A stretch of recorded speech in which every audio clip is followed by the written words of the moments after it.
Përshëndetje të gjithëve. Në radhë parë, shumë faleminderit që jeni sot pranishëm. Është kënaqësi unë quhem Skerdi Dafa dhe jam kryetari i bordit të organizatës, ku jemi bashkë me zonën Hoxha, e cila është dhe drejtoresht ekzekutive. Okay, good morning everybody. So it's a great pleasure to have you all here. And now we start. So I'm very honored to have the privilege to start and to invite here Ms. Saliu, the rector of University of Lora. So it's a pleasure to welcome you here and to make a speech. Thank you.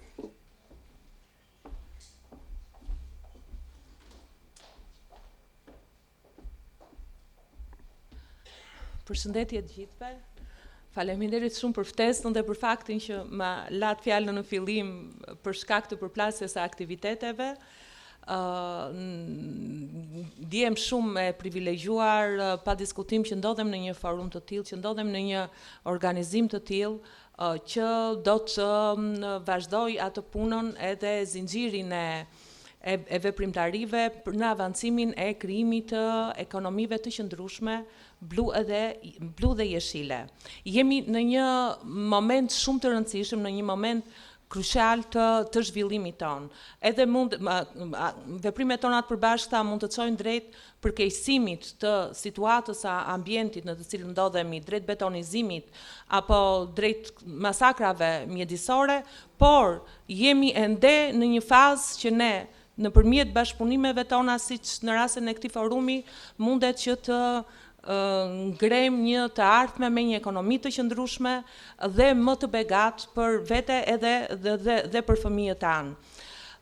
Sfidat që kemi përpara janë jashtëzakonisht shumë komplekse, janë të ndërlidhura me njëra tjetrën dhe pikërisht për këtë arsye asnjë qytet, asnjë region, asnjë organizat më vete nuk mundet që e vetme të realizojë të bëj këtë ndryshim, domethënë të bëj këtë përcaktimin e rrugtimit të ardhshëm të shoqërisë sonë, por ama të gjithë bashkë nëpërmjet ekspertizave tona, nëpërmjet resurseve që neve kemi në dispozicion, nëpërmjet vullnetit tonë të përbashkët, që është edhe më i rëndësishëm se sa ekspertiza dhe resurset që neve kemi, mundet që të arrijmë që të ngrejmë një të ardhme të përbashkët të zhvillimit të qëndrueshëm. Unë do të merrja një moment për të falenderuar koordinatoren e këtij aktiviteti, zonjën Luiza Hoxha, jo vetëm për punën e jashtëzakonshme që unë e di që i është dashur për të organizuar një event kaq të rëndësishëm, por mbi të gjitha për vullnetin e saj dhe të organizatës që ajo përfaqëson dhe të cilët punojnë për të çuar përpara këtë çështje kaq të rëndësishme, problemin e zhvillimit të qëndrueshëm për të cilin jemi mbledhur sot. Çështja e zhvillimit të qëndrueshëm nuk është vetëm çështja e ngritjes e elementeve ekonomik, por mbi të gjitha është çështje e të menduarit, e mënyrës se si ne jetojmë, mënyrës se si neve punojmë, mënyrës se si neve ndërveprojmë me ambientin. Dhe pikërisht për këtë arsye dhe në kapacitetin e akademikëve, në kapacitetin e një universiteti që formon breza të rinj, duhet që të gjithë bashkë, stafi akademik dhe të ftuarit gjithashtu, të fusim të rinjve dhe brezave që po vinë frymën e asaj që duhet ta integrojnë zhvillimin e qëndrueshëm ekonomik në jetën e tyre profesionale, pavarësisht në çfarë zonash punojnë.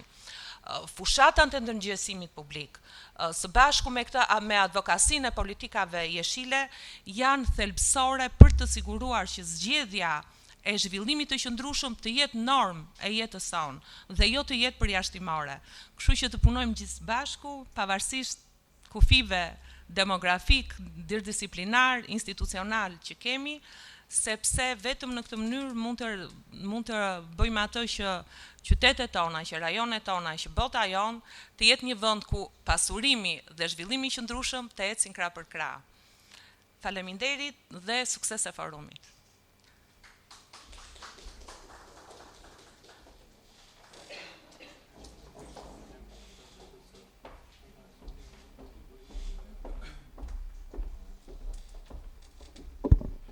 Dëshiroj të falenderoj shumë rektorin për fjalët e saj dhe duke marrë shkak edhe nga ato që sapo përmendi, sidomos faktin që ky është forumi i 6 dhe në fakt është diçka që është e veçantë që për herë të 6 organizohet një forum i tillë i cili është themelor për sa përket pjesës ekonomisë së qëndrueshme, gjithashtu edhe për faktin e stafit akademik. Fakt, bashkëpunimi i stafit akademike për sa përket zhvillimit të qëndrueshëm është shumë kryesor dhe për këtë arsye dëshiroj të flamiroj edhe një herë për prezencën dhe për fjalën tuaj. Shumë faleminderit dhe punë mbarë.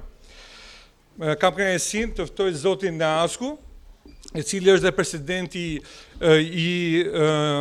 i Akademisë Rajonale Europiane, i cili ka qenë gjithmonë i pranishëm në aktivitetet e zhvilluar në Shqipëri dhe falenderoj që është dhe sot i pranishëm. Okay, Mr. Nasku, thank you. Your time.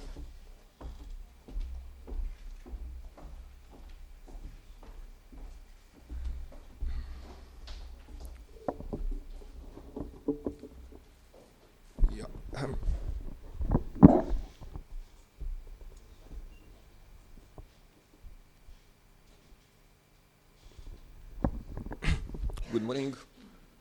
Thank you very much, Ms. Saliu, for introduction and okay. If I speak too fast, please let me know, because I'm not used to have translation on this. Okay.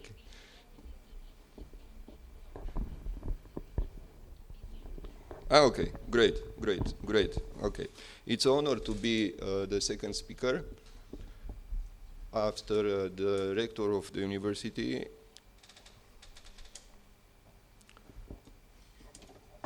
Thank you to Luisa for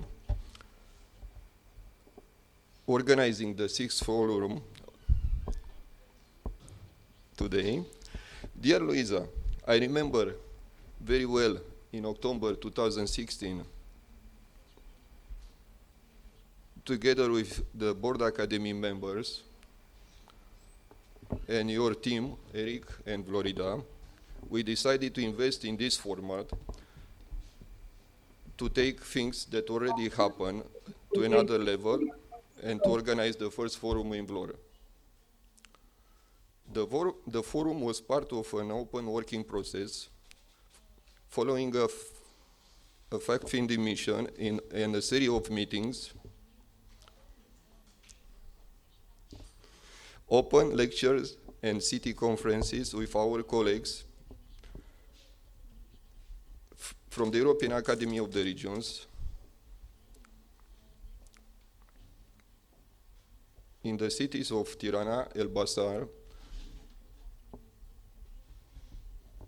Berat and Vlora, and excellent organized here in Vlora, in that time in the municipality of Vlora, and having the participants, the prefect and the mayor in that time. I am happy to see that the same support is received also today. Ladies and gentlemen, launched 8 years ago, the forum is more active than ever, and I believe that if we keep focusing on our common interest, we can overcome obstacles. Every year, the forum brings together regional, urban and rural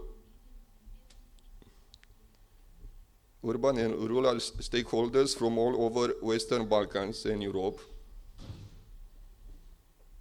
and even from Argentina today, and I'm very happy that Xavier is today with us to discuss the latest developments relevant to regional and urban policy. I think the audience today confirms the growing interest for this forum and the opportunity that it represents. The Western Balkans hold immense potential for green initiatives, and it's our duty to harness this potential responsibly.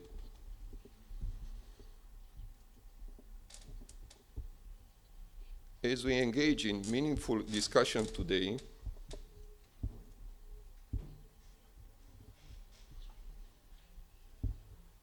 let's us not forget the importance of international cooperation.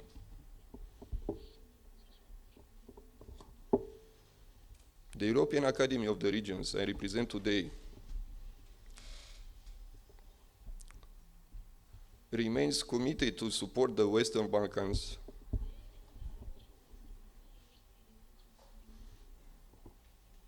on their journey towards a green, sustainable, and empowered future. Please allow me to inform you that the European Green Deal aims to make Europe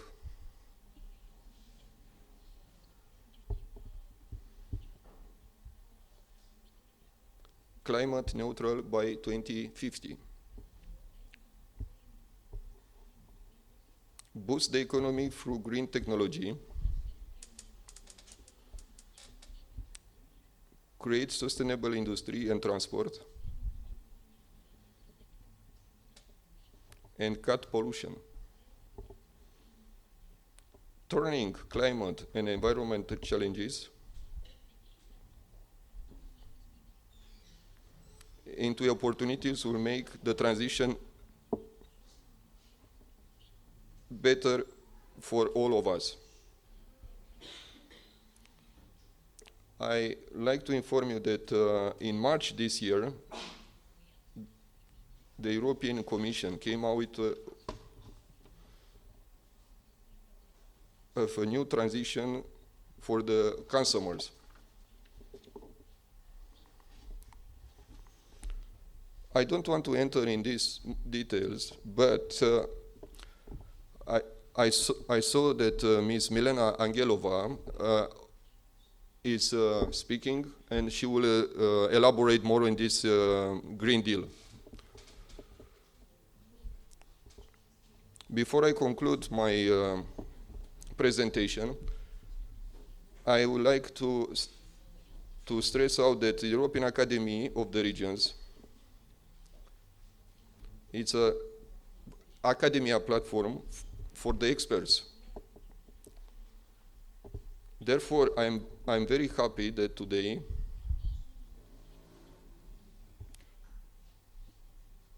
my colleague Loic Delcar, board member and professor at Vrije University Brussels, will elaborate during his intervention on how to promote the green, blue, and circular economy.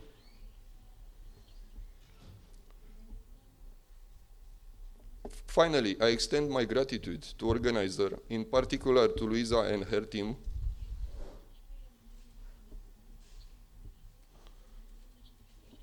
for organizing this interesting event. Let me thank you once again for your participation and contribution, and wish us all fruitful discussion. Thank you very much.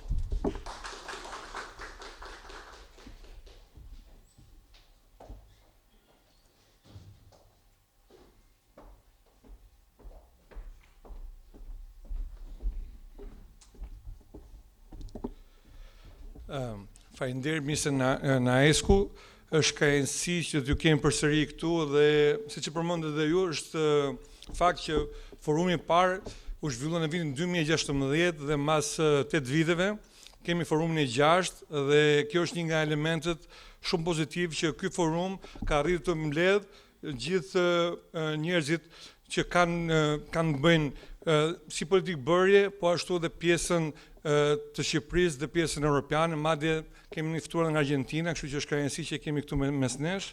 Faleminderit Xavier që je edhe ti me ne. Tash ka kënaqësinë që t'ju jap fjalën zotit Kiço, i cili është prefekti i Vlorës dhe ish kryetari i Bashkisë së Finiqit, i cili mund na japi edhe disa pika në lidhje me pjesën e ekonomisë së gjelbër nga eksperjenca më parë. Faleminderit.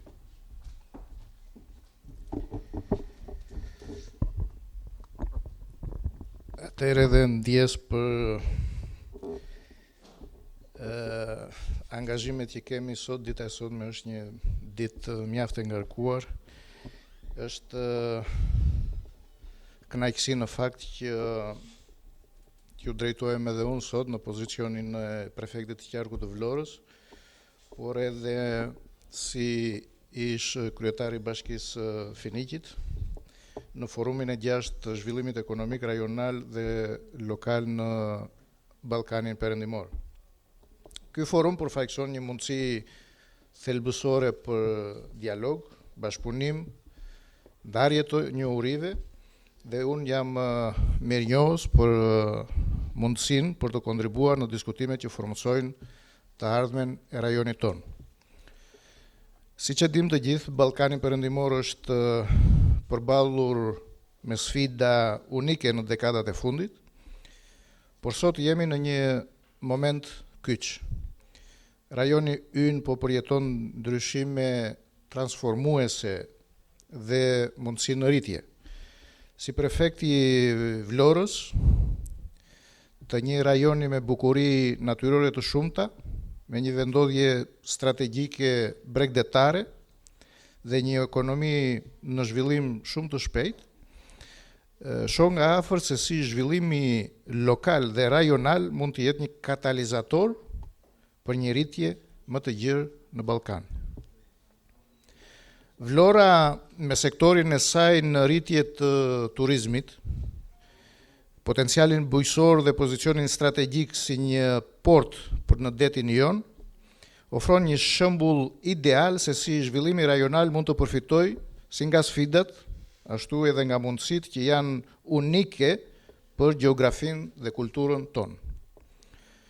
Por siç e dim, progresi në zhvillimin ekonomik nuk është automatik, kërkon përpjekje të koordinuara, investime strategjike dhe partneritete të forta ndërmjet autoriteteve vendore, qeverive rajonale, sektorit privat dhe organizatave ndërkombëtare. Dërsa presim me kënaqësi diskutimet dhe debatet që do zhvillohen gjatë ditëve të ardhshme, le të kujtojmë se suksesi i rajonit tonë nuk qëndron vetëm në ambicjet tona individuale, por në aftësinë kolektive për të punuar së bashku. Ky forum është një dëshmi i angazhimit tonë të përbashkët për të avancuar zhvillimin ekonomik të Ballkanit Perëndimor, për të krijuar një të ardhme të begat për popullin tonë dhe për të nxitur stabilitetin që është thelbësor për mirëqenien e kombeve tona. Jam i bindur që përmes bashkëpunimit të vazhdueshëm, partneriteteve strategjike dhe një vizioni të përbashkët për rritje të qëndrueshme dhe gjithëpërfshirëse, ne mund t'i kthejmë sfidat e të sotmes në suksese të së ardhmes. Unë ju falenderoj dhe uroj suksese këtij forumi shumë të rëndësishëm për rajonin tonë. Faleminderit.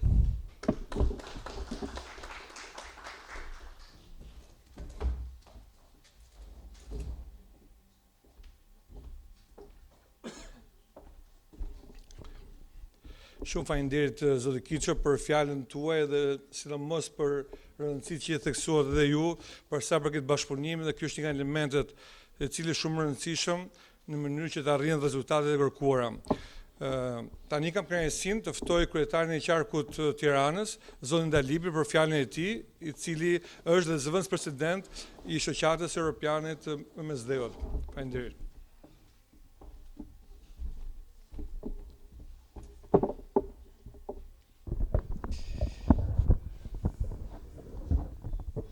Faleminderit Skerdi, faleminderit Luiza për gjithë përkushtimin tënd që është i çmuar për zhvillimin rajonal tek ne në përgjithësi, por dhe për institucionet e qeverisjes vendore të nivelit rajonal në veçanti. Të nderuar pjesëmarrës, miq dhe kolegë, sigurisht kërkoj të theksoj se është një privilegj të marrësh pjesë në këtë forum për të diskutuar mbi zhvillimin ekonomik rajonal dhe lokal.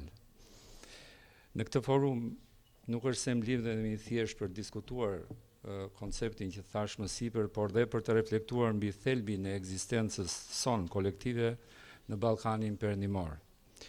Qëllimi është të krijojmë një narrativ të re një paradigmë që te kalon pragmatizmin e shifrave dhe përqafon idealin e një shoqërie të bashkuar të vetëdijshme për potencialin e saj transformues.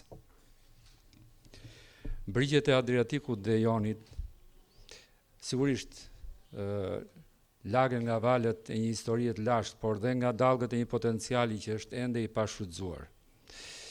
A do të mjaftohemi ne të jemi spektator të këtij potenciali, apo gjithë bashku dhe gjitha nivelet e qeverisjes do të jenë arkitektët e një të ardhmet të ndërtuar mbi themelet e bashkëpunimit, inovacionit dhe prosperitetit përbashkët. Në këtë epokë të ndryshimeve të shpejta dhe të sfidave eksistenciale, forca e një shoqërie nuk matet vetëm me GDP-n e saj, por dhe me aftësinë për të kultivuar kohezionin social, i cili është shumë i rëndësishëm. Kohezioni nuk është thjesht një koncept abstrakt, por një forcë vitale që na lejon të përballojmë sfidat dhe të ndërtojmë një të ardhme të qëndrueshme. Pa të, pra pa kohezionin, jemi destinuar të mbetemi të fragmentarizuar, të izoluar, të shkëputur nga potenciali që në fakt është i vërtet në rajonet tona. Ndaj është e nevojshme të punojmë së bashku, pa komplekse, duke shkëmbyer eksperienca dhe duke ndërtuar partneritete strategjike. Në këtë optik, platforma e Eurorajonit Adriatiko-Jonian, ku kam kënaqësinë të jem pjesë e presidencës, vlerësohet si një katalizator për këtë transformim, duke ofruar një instrument të çmuar për të unifikuar praktikat e mira europiane dhe për të përshpejtuar integrimin ton në Bashkimin Evropian. Dojmos që këtu mund përmendja pa hezitim fjalavjen tregun e përbashkët rajonal që konsiderohet po ashtu si një platformë që na lejon ndërtojmë një ekosistem të fortë dhe të qëndrueshëm. Në pikpamjen e infrastrukturës, korridori blu është një moment i veçantë ku po investohet i gjithë rajoni. Kjo kërkon angazhim të palëkundur nga gjithë aktorët, qeveritar dhe jo qeveritar, për krijuar një mjedis të favorshëm për investime, inovacion dhe rritje ekonomike. Në dritën e kësaj logjike, rajoni ynë i bekuar me pasuri natyrore dhe një trashëgimi kulturore të pasur, mund të shërbejë si laborator për inovacionin social dhe ekonomik. Sigurisht për të realizuar këtë vizion, duhen lënë pas paragjykimet, të hiqet dorë nga dogmat e të skaluarës dhe të pranojmë në Ballkanin perëndimor ndërlidhjen tonë të thellë dhe të pandashme. Çdo hap që hedhim duhet të jetë një hap drejt një shoqërie më të drejtë, më të barabartë dhe më të qëndrueshme. Të nderuar kolegë, pyetja themelore që duhet na udhëheqë është si mund të krijojmë një zhvillim ekonomik që është në harmoni me nevojat e të gjithëve, duke përfshirë edhe ata që janë lënë në hije. Si mund të sigurojmë që çdo qytetar të jetë një protagonist aktiv në këtë proces transformues. Kjo është përgjegjësia jonë, si qytetar në radhë parë, po dhe si përfaqësues të institucioneve. Në këtë kontekst, dua të nënvizoj rëndësinë e kohezionit social si një shtyllë themelore të zhvillimit qëndrueshëm. Rajonet shqiptare dhe qarqet në Shqipëri po bëjnë përpjekje të forta për kohezionin social duke përdorur fonde të tyre dhe qeveritare për të mbështetur organizatat që veprojnë në fusha të ndryshme në aspektin social. Ky është një hap i rëndësishëm, por sigurisht duhet bërë më shumë. Duhet kthehemi te vlerat tona themelore, te ndjenja e qëllimit të përbashkët. Duhet të investojmë në arsim, në inovacion dhe në mbështetjen sipërmarrjes, por mbi të gjitha duhet kultivojmë një kulturë që vlerëson dialogun, bashkëpunimin dhe ndarjen e ideve. Kohezioni territorial është një sfidë tjetër e madhe që kërkon reforma të thella dhe të ndjeshme për qytetarët. Qeverisja vendore luan një rol kyç në këtë proces. Duhet fuqizojmë autoritetet lokale, duke u dhënë atyre më shumë autonomi dhe burime financiare për të menaxhuar dhe zhvilluar territoret e tyre. Kjo do të kontribuojë padyshim në uljen e pabarazisë rajonale, në krijimin e një zhvillimi më të balancuar dhe të qëndrueshëm. Si përfundim, dua të theksoj se zhvillimi ekonomik rajonal dhe lokal nuk është thjesht një objektiv në fushën ekonomike, por dhe një imperativ moral.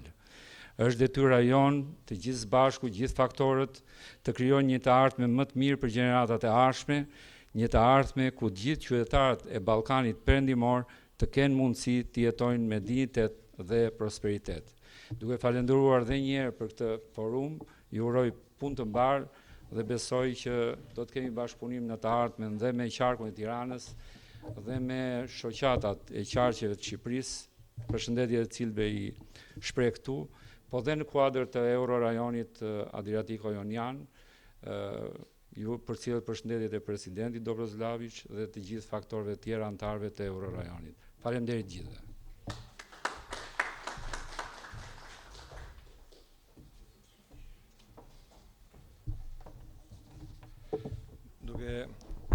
Duke falenderuar Aldrinin për fjalën edhe sidomos për pjesën e koezionit, e cili ishte melor në përsa përket pjesës së zhvillimit qëndrueshëm, dua në fakt edhe pjesën e fundit në lidhje me përsa përket forumit të ardhshëm do të zhvillohet në Tiranë dhe drejt Hoxha, sepse vlora vërtet është rëndësishme, por ka ardhur koha që dhe Tirana të ketë forumin e rrallës, ta ketë atje, kështu që falenderojmë edhe Aldrinin edhe për sugjerimin dhe për pjesëmarrjen e tij dhe për fjalën që mbajti.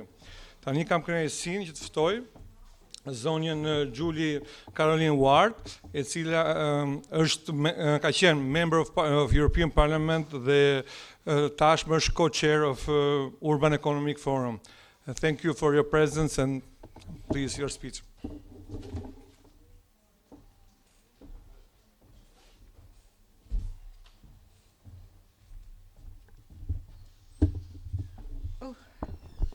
To move that. Is that okay? That okay? Yeah? Okay. Still feel like I'm standing a bit. Oh, there we go, that's better. Okay, thank you very much. Dear friends, I feel like an interloper here. I am neither local nor a regional actor. However, I am a long-time friend of the Western Balkans, and this allegiance dates from my time as a British member of the European Parliament, first elected in 2014 and serving until January 31st, 2020. During these 5.5 years, I was a member of the Committees for Culture and Education, Women's Rights and Gender Equality, and Regional Development. I was also a member of the Delegation for Relations with Bosnia, Herzegovina and Kosovo, and it is these intertwining parliamentary responsibilities which colour my view of prospects for the Western Balkans and inspire my vision for sustainable development. First, let's talk about culture and education. I will do that also referencing my engagement with the Urban Economy Forum, an independent international NGO focused on SDG 11, headquartered in Toronto, but with global outreach, particularly amongst city mayors and town planners. I was until recently co-chair of the Urban Pavilion, a project of Urban Economy Forum, which aims to share best practices in sustainable urbanism. And part of the speech I'm about to give was given at the most recent forum in Toronto in September 2024. I have worked all my life in the field of culture, and I have to say it has been a constant battle, fighting to get arts, culture, heritage recognized as a key component for quality of life. Many politicians and policy geeks seem to believe that culture is an optional add-on, and when austerity is embraced as the preferred strategy by government, sadly, culture is often number one on the list of cuts to public services.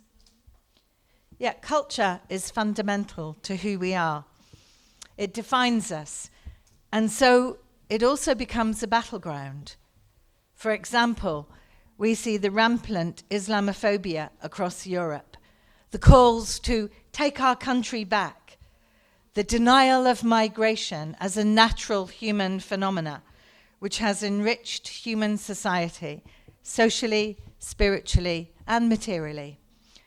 My own family history as a descendant of French Huguenot refugees is a perfect case study regarding the benefits of immigration.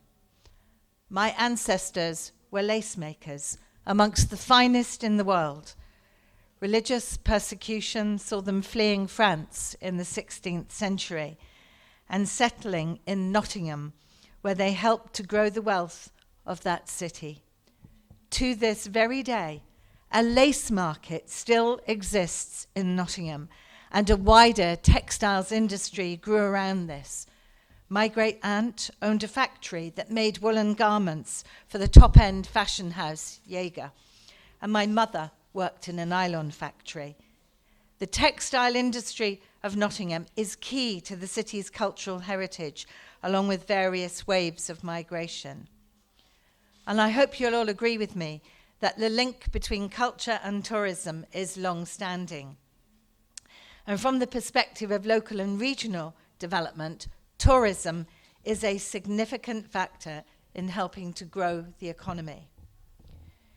We've probably all visited many iconic historical sites, not just pertaining to ancient history, but also to more modern phenomena. I am often in Liverpool, a city that I proudly represented during my parliamentary mandate. In Liverpool, there's a museum about the Fab Four, otherwise known as the Beatles. This museum celebrates the city's unique contribution to the development of popular music. But at the time, the Beatles were seen by older generations as irreverent, provocative, and disrespectful. And yet they created a new form of culture which is already part of historical memory and continues to generate huge sums of money from visitors. So, for those who live and work in places where culture is valued, where authorities invest in culture, cultural tourism can be an important component of the local economy, even if that culture has a contested history. However, tourism also got a bad name.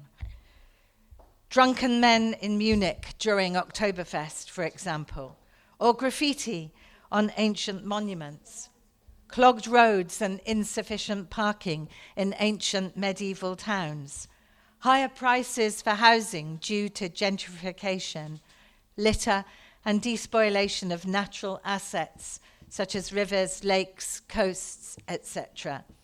And this last issue became even more urgent due to climate crises and loss of biodiversity. I would like now to consider the wider role of culture across the 2030 agenda. In 2015, the 2030 Agenda for Sustainable Development echoed that culture and cultural policies are crucial to achieving the overall transformational agenda, as well as 9 of the SDGs. So, many of us in the cultural sector were hugely disappointed when culture was not adopted as a standalone SDG.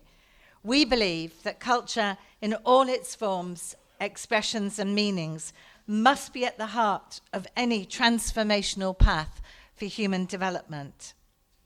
Then, in 2020, the European Council prioritized culture as a driver of sustainable development in its 2019 to 2022 work plan, convening 50 experts to formulate recommendations aimed at rethinking the relationship between humans and nature, to fuel our cultural imagination for a livable, sustainable future, and underlining the under-recognized role of culture as a driver to successfully achieve the SDGs.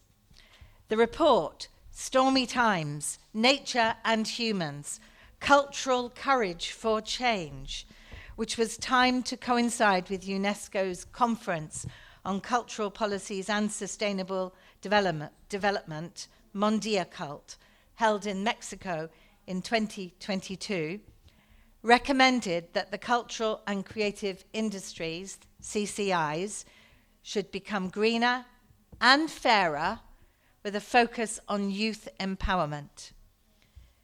The European Commission emphasized that culture is a powerful tool to communicate scientific knowledge. For example, social injustice, inequalities, loss of biodiversity, food insecurity, climate change, etc. Moreover, transformation pathways led by CCIs are key to ensuring that the SDGs are met.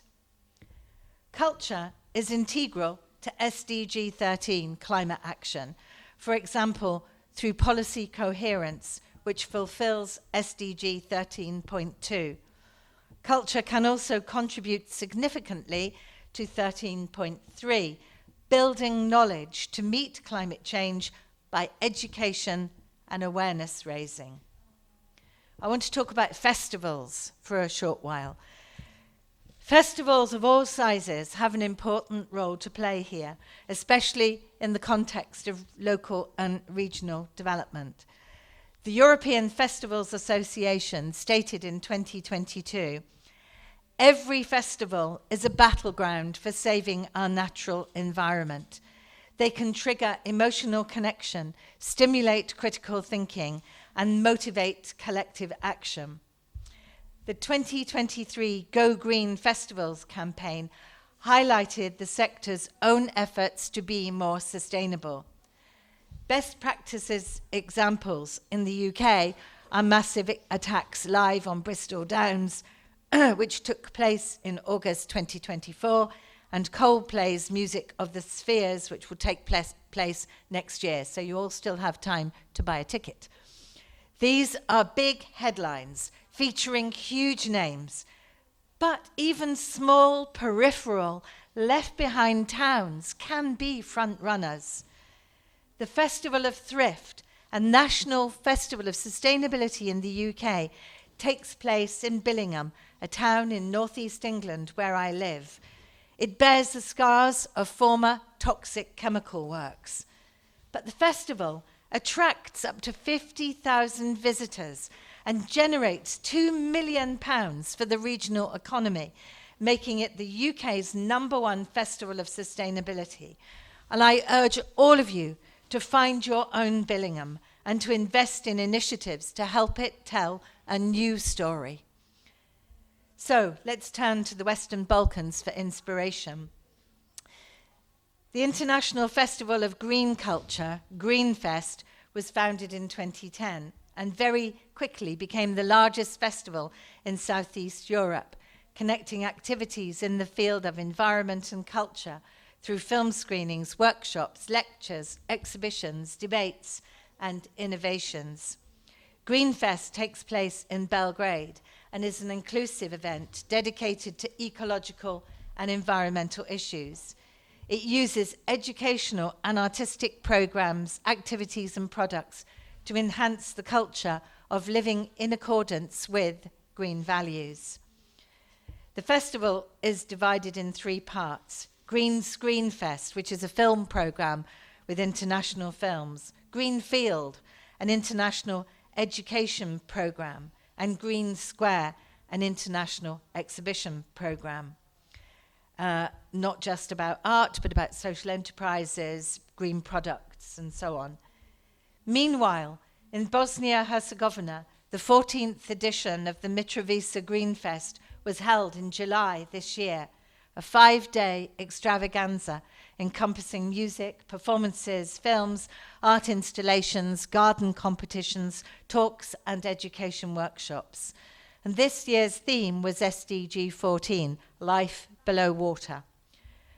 I'm sorry to report that just a few days ago, an art installation about the importance of the river ecosystem created by a group of students was intentionally destroyed by vandals.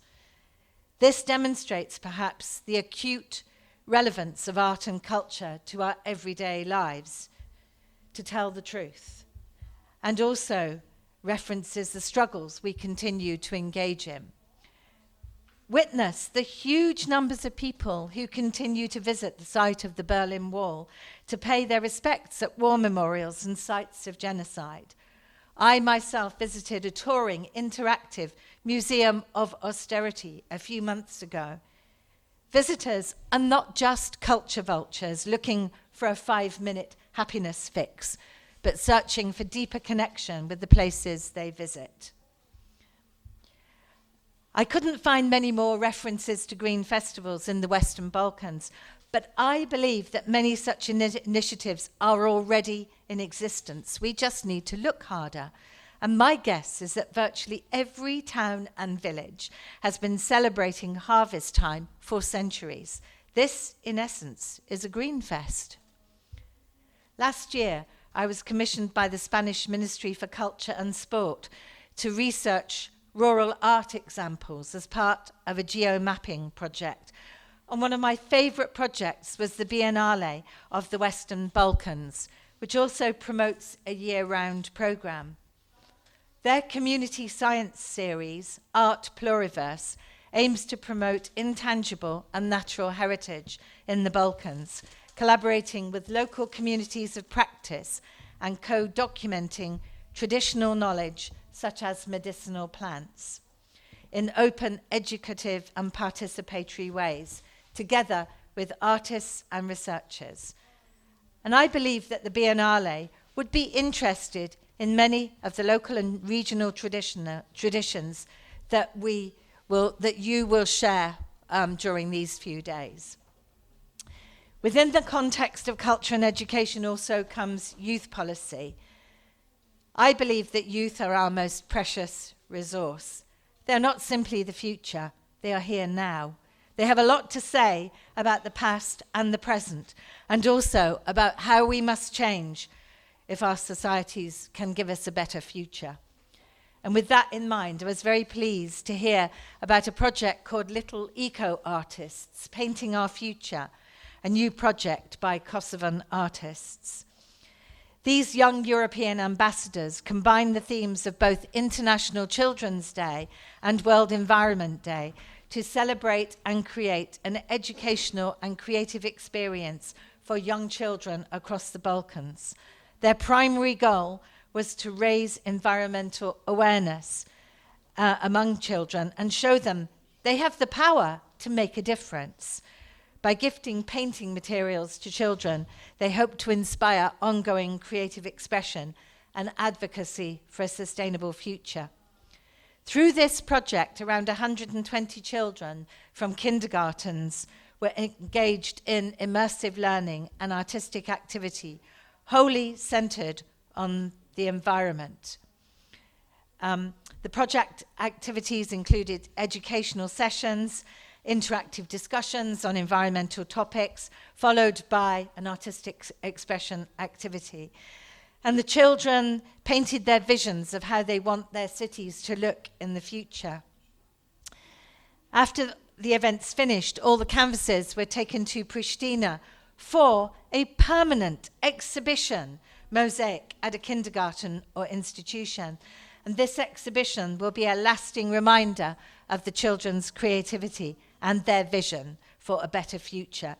And I urge all of you who have the power to make such decisions to follow this example. Invent your own projects which canvass the opinion of the youngest citizens. Give them the tools to participate and a platform to share ideas, and create mechanisms for ongoing dialogue so they, the future citizens who are also future voters, can hold politicians to account. One of the best examples of accountability in the political sphere at local and regional level is International Child Press, a youth media literacy initiative which has been in Toronto at Urban Economy Forum with me and also at the UN. Their methodology has resulted in concrete actions, including changes in the law in some of the places where they operate. Youth participation in civic and democratic life is absolutely crucial. It should never be a tick box activity. And if young people are consulted, they will come up with solutions about how to progress sustainability in their own neighborhoods. local and regional development without youth voice is a meaningless activity. And from that perspective, I was very happy to see that the beginning of this forum was in fact dedicated to a youth event. If I can crave your attention for just a few more minutes, yeah? I want to talk about the role of women in regional development. Effectively, Goal 5 of the SDGs, which is to achieve gender equality and empower all women and girls. Whilst much of this goal is focused on women in the global south, we must not forget the women in the Western Balkans, whose low participation in the labour market impedes economic growth and poverty reduction.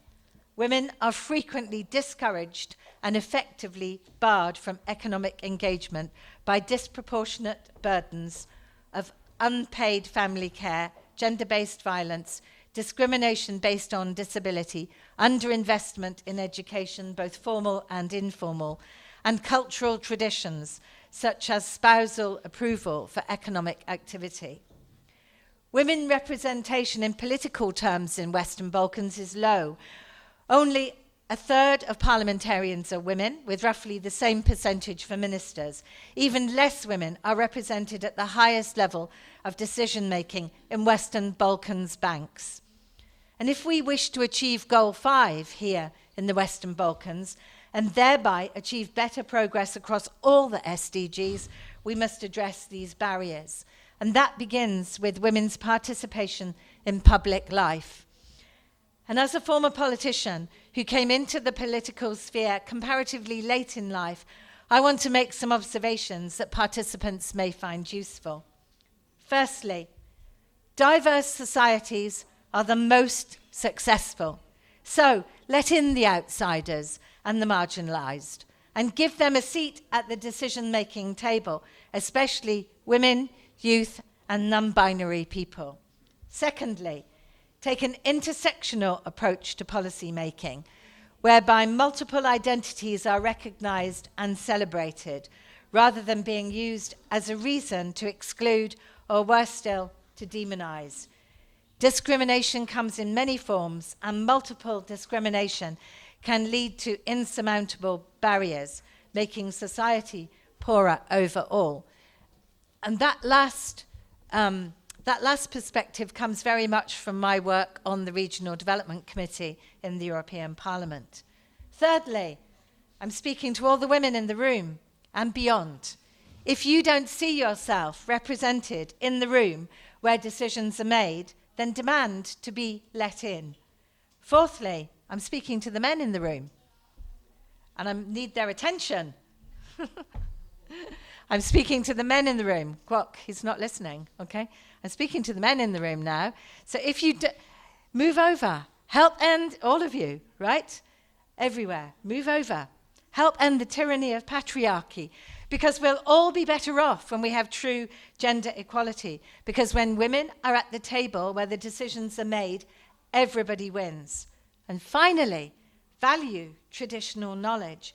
Pay attention to the sustainable practices and innovation already happening, and celebrate that in your own backyard. Thank you.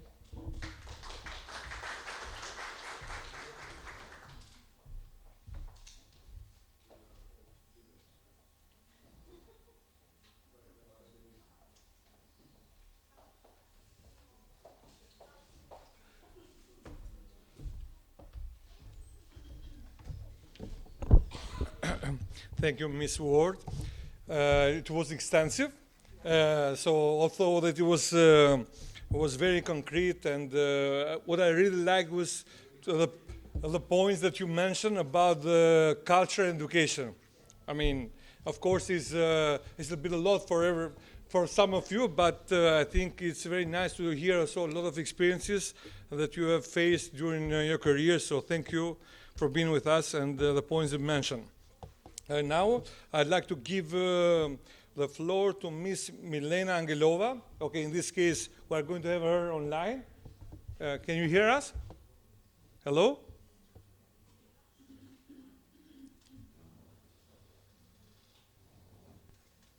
Are you there? Can you hear us? Good day. Do you hear me? Shall I start? Yes, perfect. Please.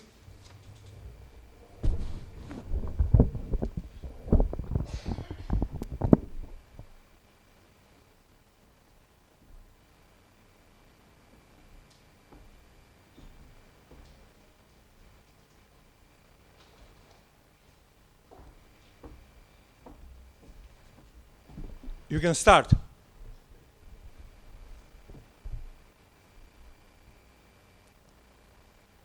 Do you hear us?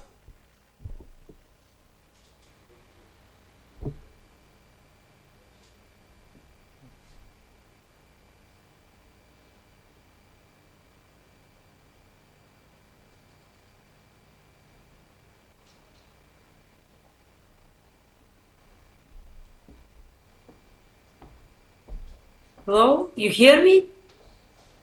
Good afternoon. Do you hear me? I have no feedback, unfortunately. Hello? So, shall I start speaking? Okay, I do my best. I don't have feedback, but in any case, dear Ms. Hojai and distinguished participants, I'm really moved and honored to be part of today's extremely important discussion. Water is a source of life, civilization, and wealth, an instrument of peace and part of our heritage. It is essential for the economy and the common good at the same time, and therefore must be respected and protected as part of our efforts to care for future generations. The theme of water resilience is rapidly gaining traction, while we see growing number of disasters caused by too less, too much, or not with good quality water. According to the European Environment Agency, about 20% of Europe and 30% of Europeans are affected by water stress during an average year. Due to the growing water scarcity, water is increasingly understood as a strategic security asset. Sometimes it is used as a weapon and can be a target and often a catalyst in civil and military conflicts. Determined blue diplomacy action must be mainstreamed in the European Union foreign policy and external relations, including neighborhood, trade, and development policies, throughout the establishment of global water partnerships. Easy and uninterrupted access to affordable and sustainable water and wastewater management and preservation and protection of wetlands and biodiversity are essential parts of blue diplomacy. Given its comprehensive approach, the European Economic and Social Committee calls for European Blue Deal principle to be embedded as a clear pillar of the European external policy and systematically to be included as a dimension in bilateral and multilateral agreements and negotiations. We're well aware that according to forecasts, by 2050, droughts might affect 3/4 of the world population, and if there is nothing done, perhaps UN expects that 1 billion of people will be migrating because of the water scarcity, mainly from the global south to the global north. Therefore, we call to tackle the root causes, including water scarcity of those processes, and not to take fragmented actions for refugees control and for helping the refugees. We need a global transition towards a water smart society, and we are aware that without action, water poverty will affect even larger population of societies around the world, with far-reaching implications for economies, but also for personal lives and political stability.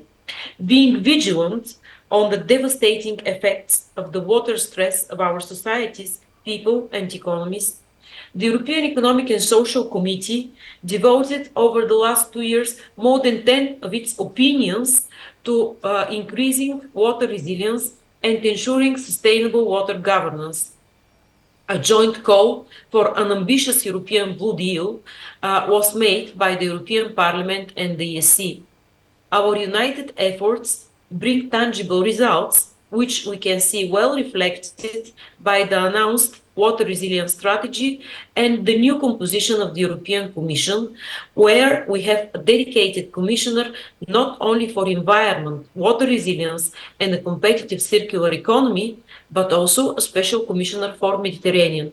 I'm personally very delighted and proud that these important positions are devoted to strong, outspoken, and very active women, and I'm expecting to see tangible results quite soon.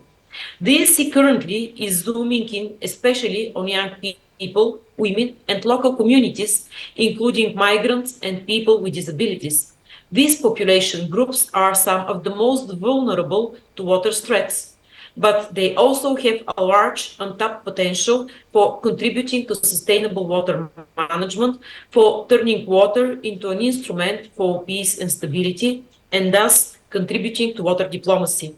Therefore, we call on the European Union to pay due attention to these groups and in its external relations and international cooperation, and we suggest Lighthouse Partnership Initiative for addressing how to empower them and, in an integrated manner. Access to clean water, to education, employment, and participation in policy making are key elements of empowerment. Better access to wash services is crucial as it frees up more time for education, vocational training, and thus opens up possibilities for career development and employment. New technologies and adequate focused funding are necessary to enable empowerment, while international human rights, labor, anti-corruption, and environmental conventions provide the legal framework for this. Information campaigns on water issues also contribute to empowerment. Youth empowerment requires a positive outlook for the future in terms of education, vocational training, and employment, including basic education.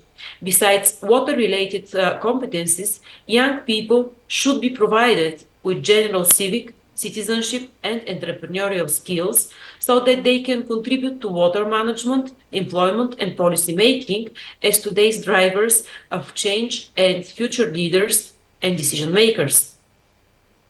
Blue and digital technologies are instrumental for improving water management and access to clean water and sanitation. Due to the critical nature and interconnections between water, energy, and digital systems, infrastructures needs to be developed in its entirety. Source protection, wetlands preservation, promotion of sustainable management, and prevention of pollution and biocontamination are vital for sustainable water management.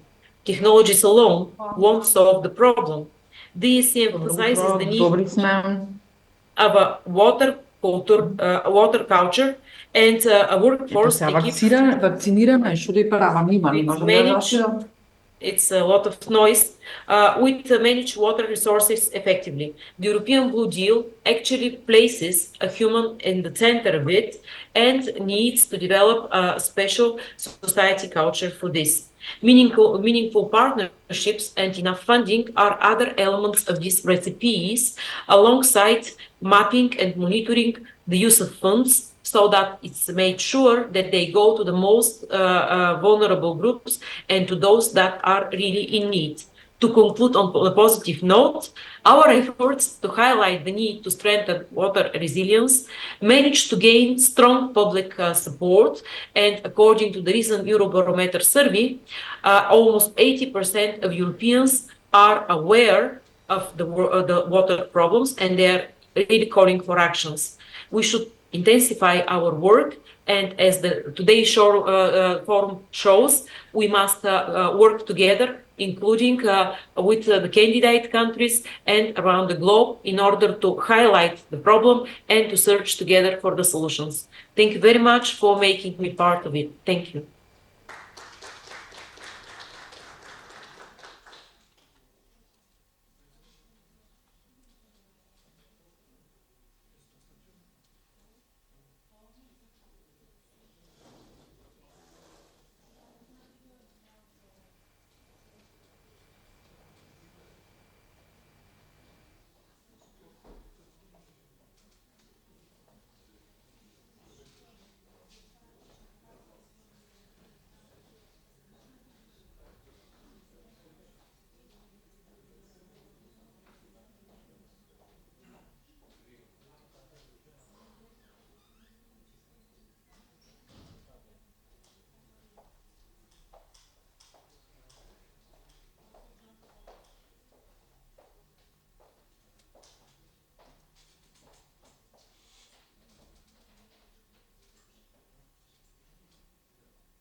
I guess Milena is not anymore online, but anyway, so I'd like to thank her for her speech and all the points that she mentioned.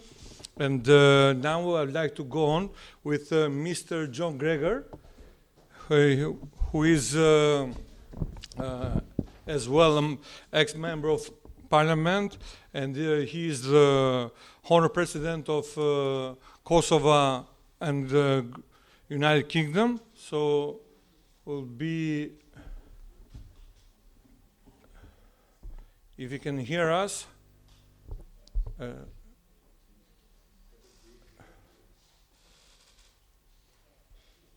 Okay, it's always like that. So with online, it's easy, but sometimes it becomes difficult. So we just need to wait a couple of seconds to find out if Mr. Gregor is online and available to make his speech. Ikëm nuk është, s'është, po çfarë s'është?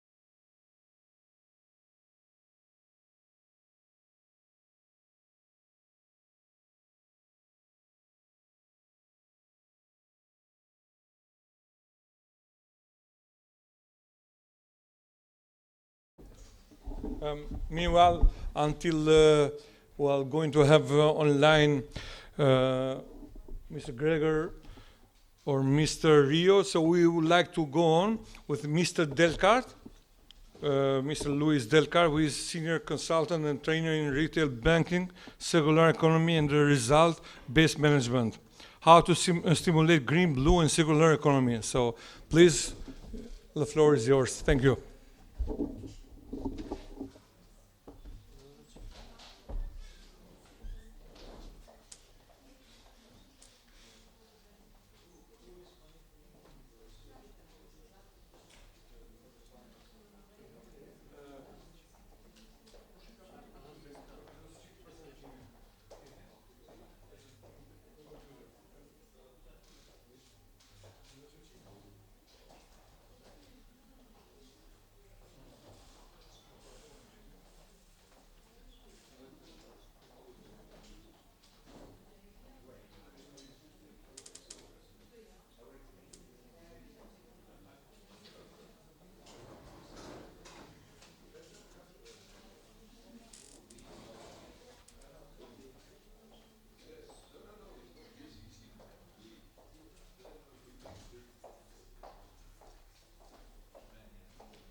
Mr. Delcart, we'll make a coffee break first.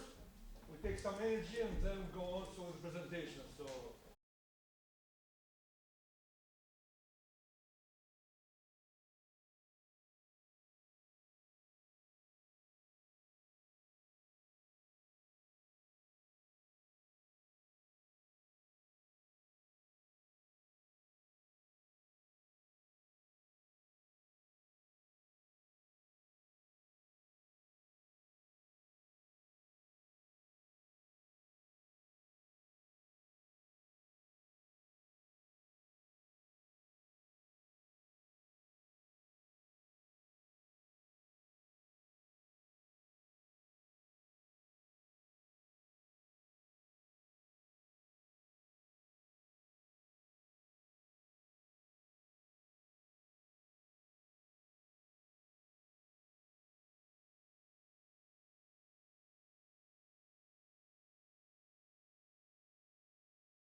Okay, we go on. Thank you for coming back, everybody. Now we have the pleasure and privilege to have online Mr. Rio, who is the mayor of Braga in Portugal. He's going to talk about the global green city recognition. Mr. Rio? Oh, deli, fal. Do shikosh çik? Kush e deli? Se kush.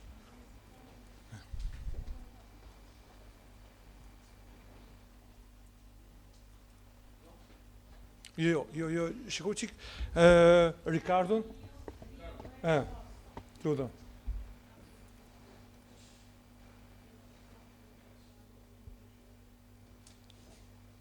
Sigur së duket që nuk e shoh aty. Nuk është për e pyetje herë, mos ka të lingun tjetër.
E pranonët?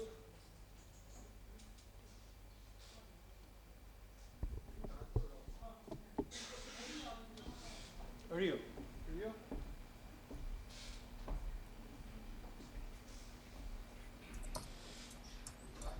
Po.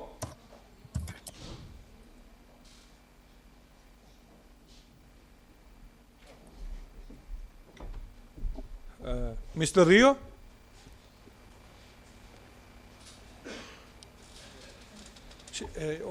Lida, a second. Morning.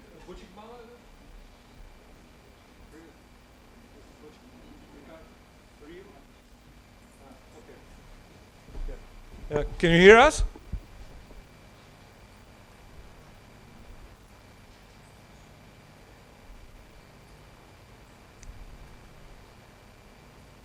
Hello? Are you listening to me? Yeah. Okay, perfect. Please, you can go on.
Can you hear us? Hello? Hello?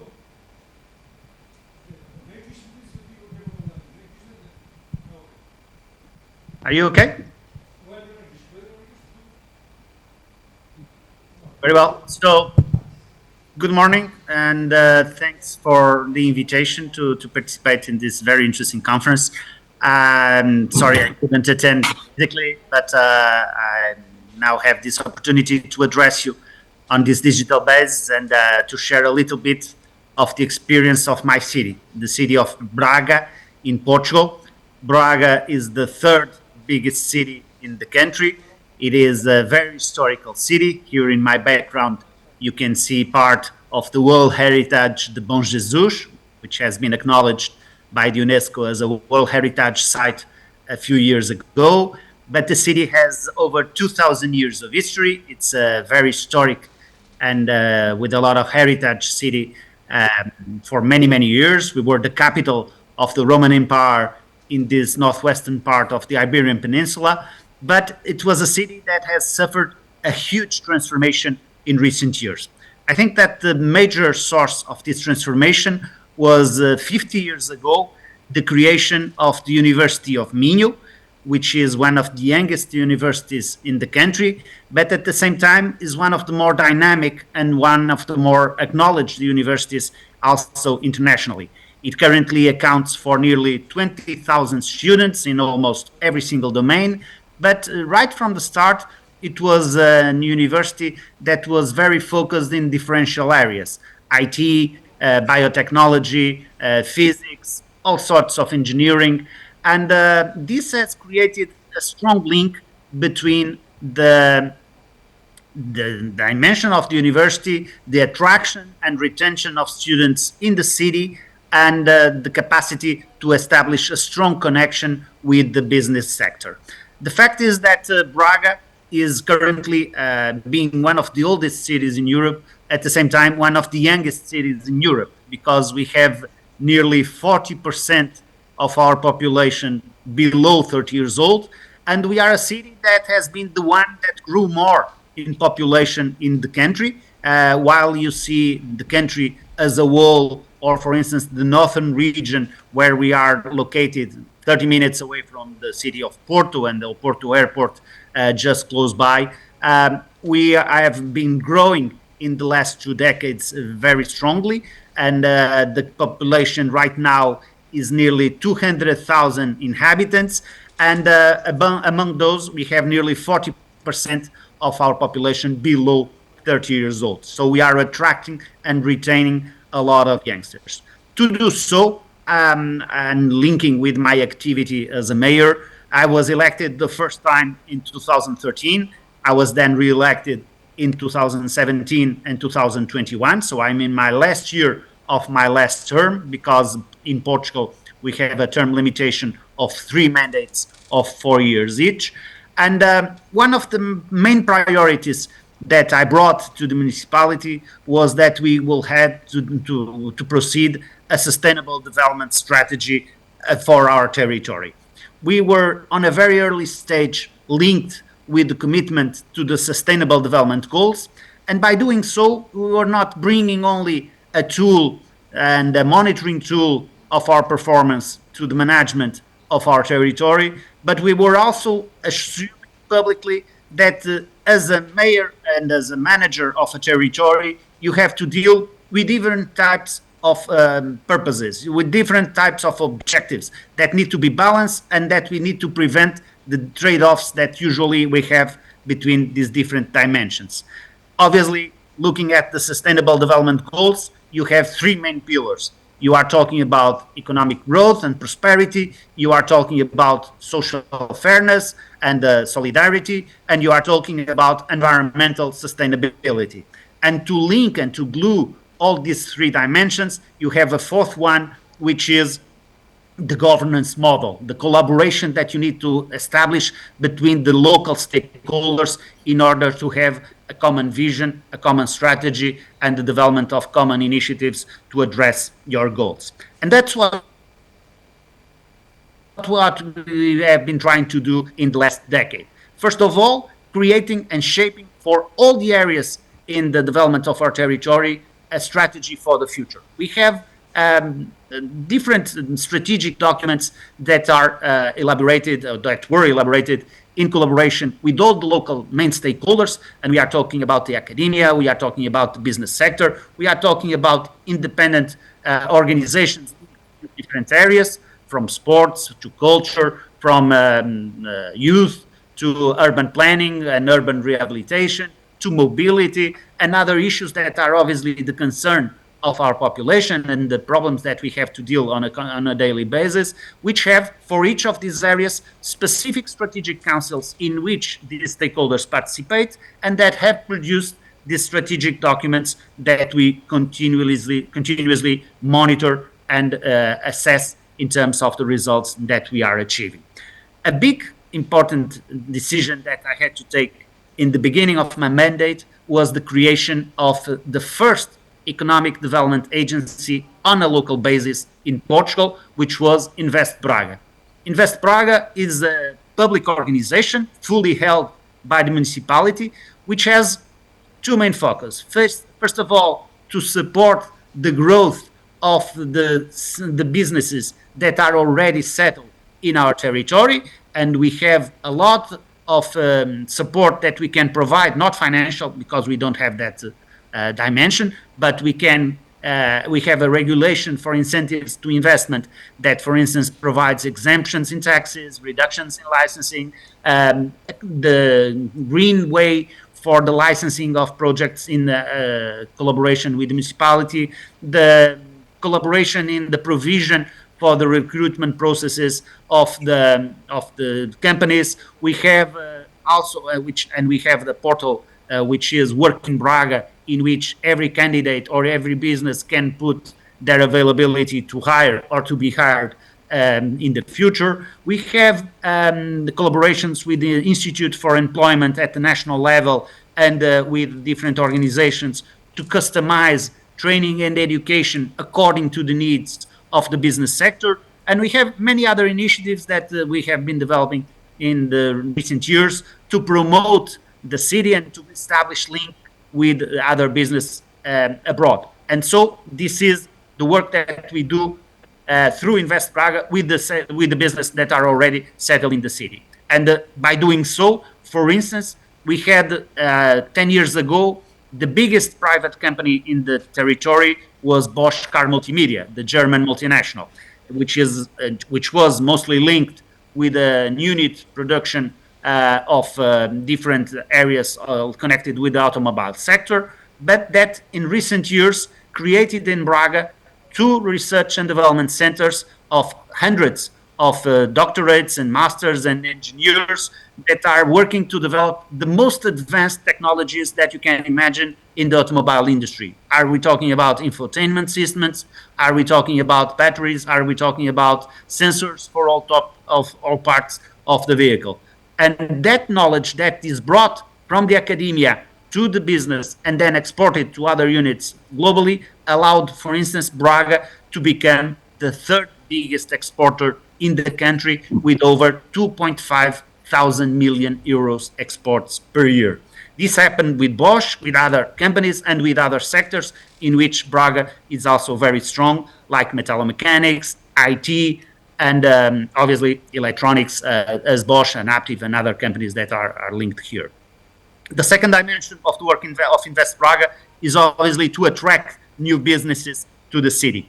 And throughout the latest years, we have brought to the city companies like Fujitsu, like Accenture, like WebHelp, like Checkmarks, like Nestle Business Services, like Mercedes.io, and other businesses that have settled in the city that started with small offices and now are hiring thousands of people. And that allowed us, throughout this period of nearly a decade, to create 2,000 jobs per year in a population of 200,000, as I mentioned, which is obviously a major reduction in our unemployment rate, for one side, which was in 2013 nearly 15%, and now is slightly above 5%, and also allowing us to attract a lot of people to the city from the country and also from abroad. Braga is now a cosmopolitan city. It has nearly 130 nationalities and is a city where people are fully integrated and developing their careers on a very balanced way. And also, we are quite an example in terms of integration because even people that came from abroad, and we have, for instance, a huge community of Brazilian citizens, and because also of the cultural proximity with the Portuguese country and the Portuguese language, are coming with their families, have their kids studying in the schools, and so we have a very safe and balanced equilibrium between these all different dimensions. Also, another branch in the activity of Invest Braga is the support to entrepreneurship. We created in 2014 Startup Braga, which is a hub for supporting, incubating, and accelerating new projects in terms of entrepreneurship, mostly focused in the areas where we have a strong knowledge in our academia and in the International Laboratory of Nanotechnology, which are IT, biotechnology, health sciences, nanotechnology, and recently we created a fifth vertical just for sustainability issues linked with other dimensions that we have been working at the city level. And Startup Braga has been acknowledged by the Financial Times as the 7th best incubator in Europe, the 3rd in the European Union. It's only overcome by 2 incubators in Germany, and it has supported hundreds of entrepreneurs. It has raised a couple of hundred millions of euros in the support to entrepreneurs, and that was also probably one of the major supports that we had to become this year of 2024 the rising innovative city, as it has been acknowledged by the European Union in the recent Web Summit here in Lisbon. Also, as I mentioned, we also work a lot in terms of the social development of the territory, creating strong links and a safety net to support our citizens in the difficulties that they may have.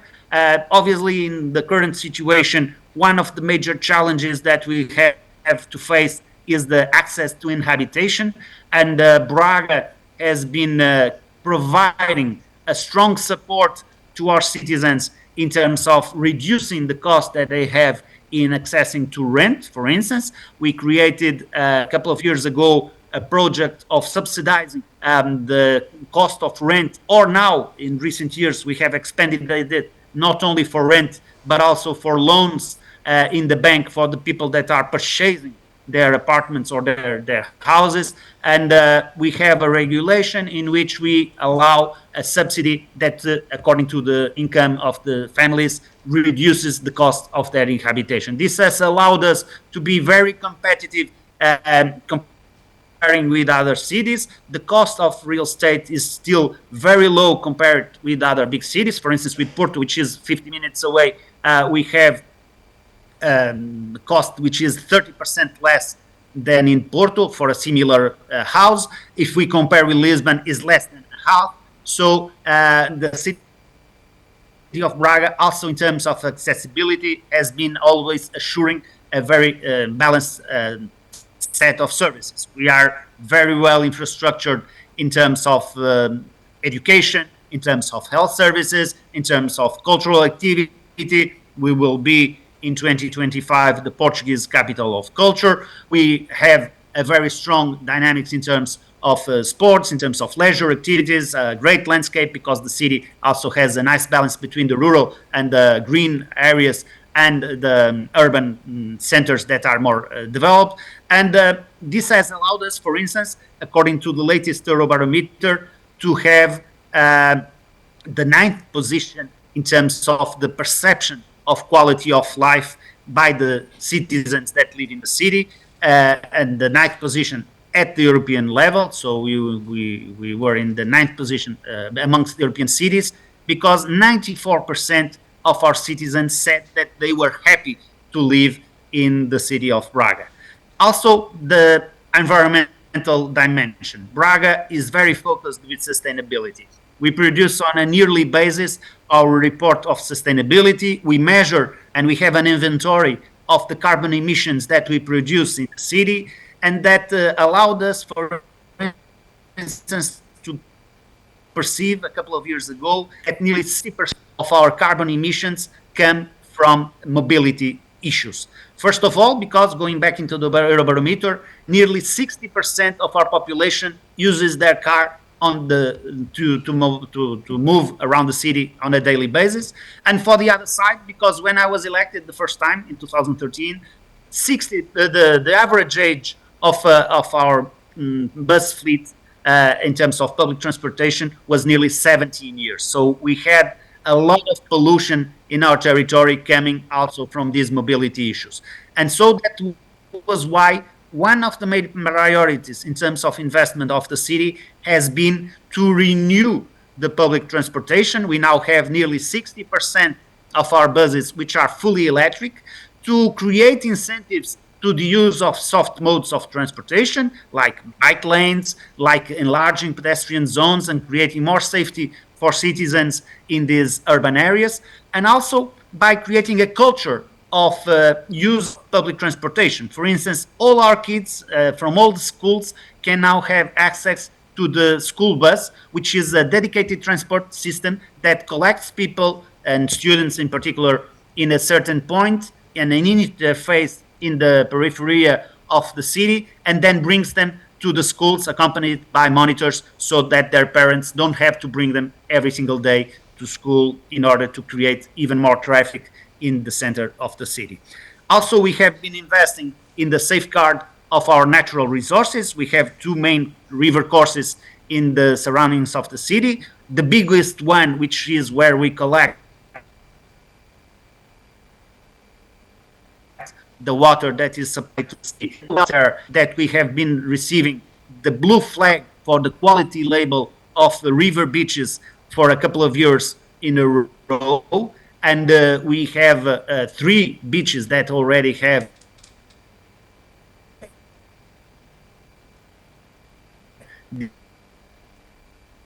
this blue flag, and which has been also created as a landscape for people to promenade, to run, to have all their sports activities on a daily basis.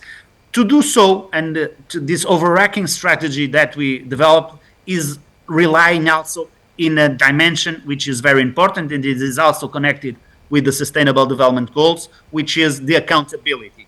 We have been monitoring the results of hundreds of indicators in these different dimensions. We have been releasing this information to the citizens to make our performance accountable, and we have also been trying to bring the citizens and the local stakeholders, as I mentioned in the beginning, to the development of these different projects. A final remark, which I think is very important in the work that we develop, has to do with internationalization. Braga was a city that was traditionally very close on its own. Well, what we tried to do since I was elected mayor was to open the city to the world in many, many dimensions, and also at an institutional level.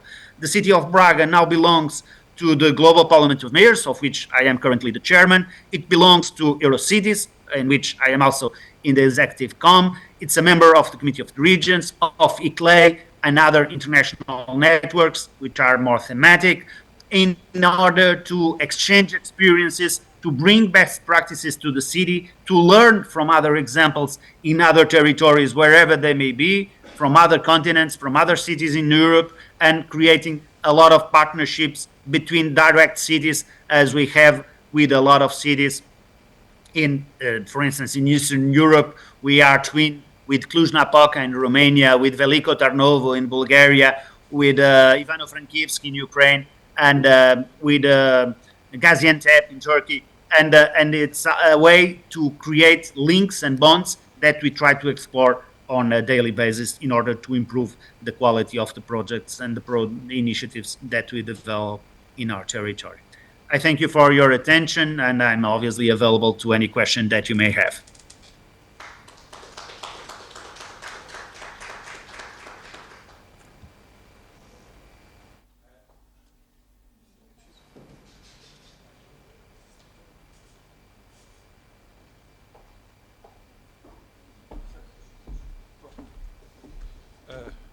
I'm not sure if you hear us.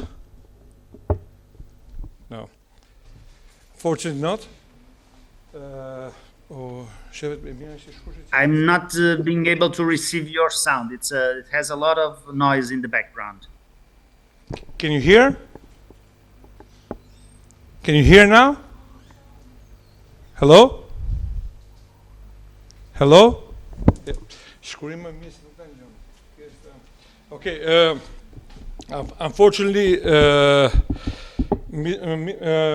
Mr. Rio can't hear us, but to be honest, it was a very nice presentation, and we have really enjoyed.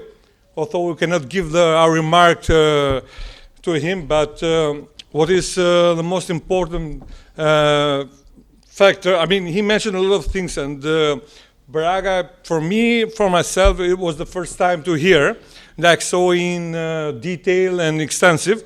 But what he's done there during his terms was really something remarkable, and especially in regards with cooperation with the university. I mean, I'm part of university as well, in fact, and I think to make difference is very important to involve the academic part, because together business, municipality, and university can do a lot of good things, and he was one of the best example. During his term, he has done 2 research lab, which have been also renowned, 2 of the best, and Invest Praga can be a very good example, especially for the city that we are here. I mean, Vlora is as well not capital like. Can you hear us? Hello? Hello? Yeah. Hello? Can you hear?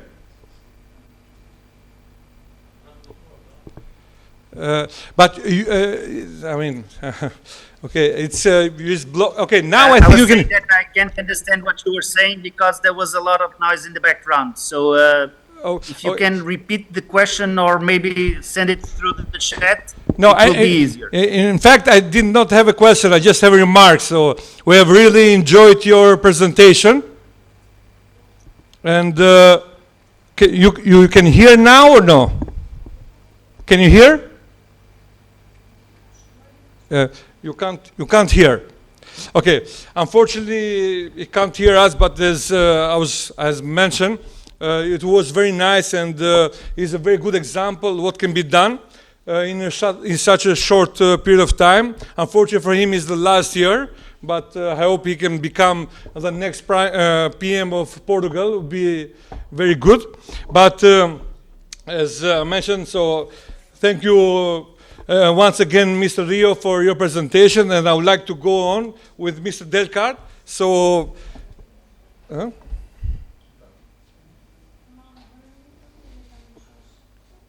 Ska.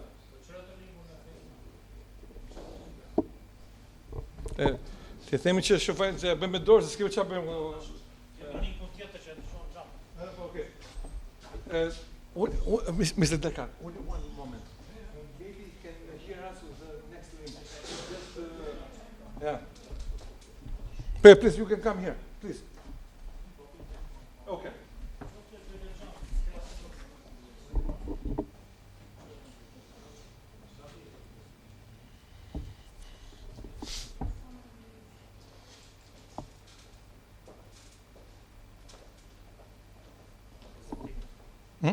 Vetëm një sekondë që ta ashu, ta mbyllim me, shefe, do flasësh me këtë? Po.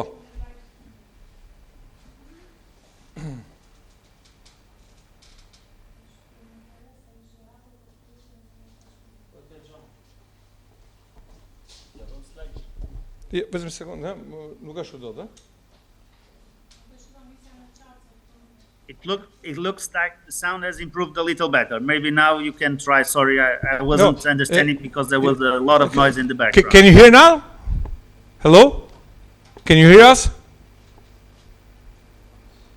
Hello?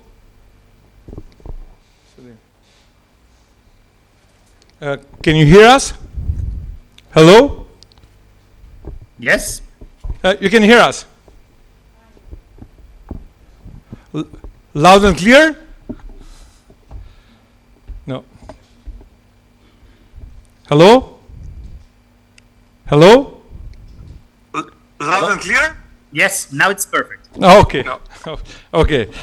Yes, I can hear you now. Oh, perfect. Okay, just a short summarize because we just talked about the presentation and we really enjoyed.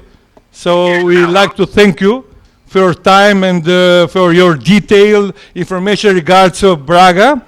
I guess for majority of us is the first time that we hear about Braga, although we know the football team of Braga, but regards what you have done and what you have achieved was really excellent. So it's very nice, and unfortunately it's your last year, but we also suggest that you can become the next PM of Portugal, because what you have done in Braga, you can do it for Portugal.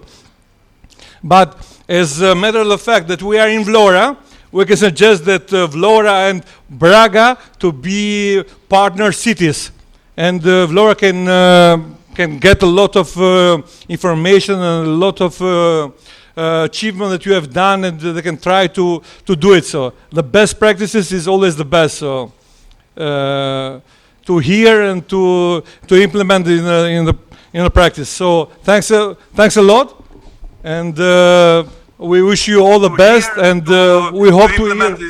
in the practice. So We can make some question. Thank you very much. Some question. Are you ready to get some question? Some question? Some question? Are you ready to get some question? Yes, sure. Okay. Some question? Some question? Are you? If there are any questions, I am available to answer, and I am always available also to look forward for these partnerships with Vlora. Available.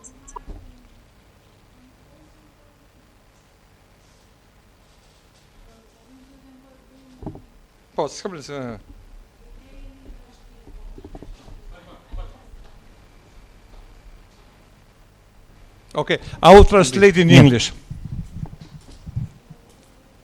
Juliana Memaj, kryetare e Bashkisë Dimal, e një bashkie kryesisht rurale, po që në territorin e saj ka një aset të çmueshëm siç është sajti arkeologjik i Dimalit, pra që mund të promovoj dhe mund ta përdor këtë si një aset për nxitjen e zhvillimit të bashkisë. Çfarë më sugjeron kryetari homologu, domethënë që unë të kem në vëmendje për ta bërë këta sa më atraktive për vizitorët brenda dhe jashtë vendit. Okay, we are very pleased to have here the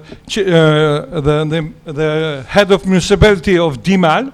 Is a small city in Albania, and this city is very famous because they have an archaeological site which is very old.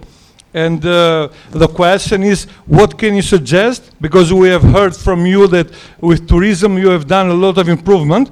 What can you suggest for her to do with this very old archaeological site? What can be done so in order to get more tourists?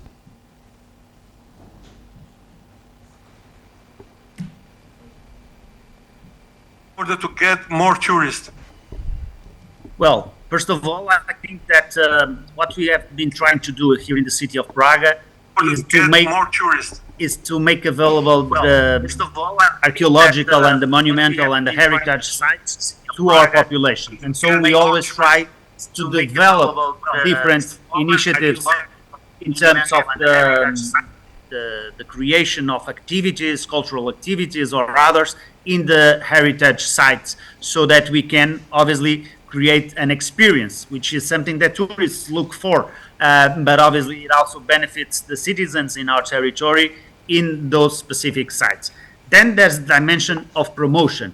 Obviously, we have to invest heavily in the promotion. I didn't mention it in my early intervention, but Braga was considered in 2021 the European Best Destination, and we have just received this year at the World Travel Awards 2 recognitions, first as Europe's emerging destination, and now last week in Madeira as the world's emerging destination. And so we have to make our city and our territory known, and that obviously requires a lot of investment on an international perspective. But the best way to achieve that recognition, and that goes back into the partnerships, is obviously to establish connectivity with other territories that are already well known. For instance, Braga is very strong in the Easter week celebrations. We are also very connected, as I mentioned, in the Roman period legacy and heritage that we have our territory. Well, what we tried to do in recent years was to link Braga with the international cities which are already strong in those dimensions, which are more well known than Braga was a couple of years ago. And through this partnership, we obviously create a connection, because somebody that likes, for instance, to look for archaeological sites and that go to a territory that is already very well known, when it knows about this type of partnerships and about different assets that you have in other territory, will in the future have the curiosity to go to other sites. And so that's a suggestion that I can leave in terms of future initiatives. In the future, have the curiosity to go. Thank you very much Thank you very much. For your feedback. So I think Braga will have two partner cities. One is Vlora and the next one is Dimal. Yes. So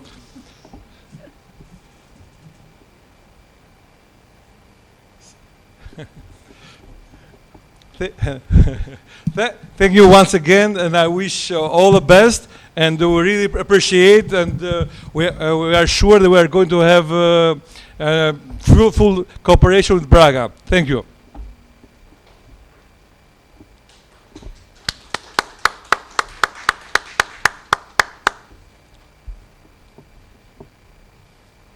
Thank you. Have a great work. Thank you. Now it's time for Mr. Delcard. We apologize for postponing 2 times, but it's better now. So thank you. Sorry. This is yours. No. Okay. No.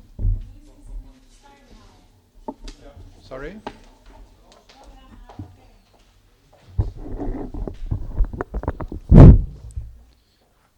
One, two, three. Okay. Can I check that?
I'll indicate.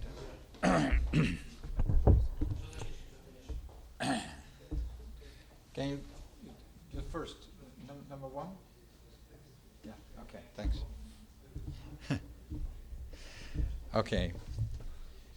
We depend more and more on digitalization, and it makes our life easier but more complicated also. Thank you very much. Okay. You will notice, ladies and gentlemen, that from the beginning I have been adding elements to the original theme of this conference, which is about green and blue economy, because I mentioned also circular economy. And this is for 2 reasons. First, because I have previously specialized in following the numerous initiatives within the circular economy, but also because I come from the business world myself, and therefore I have a more or less pragmatic attitude.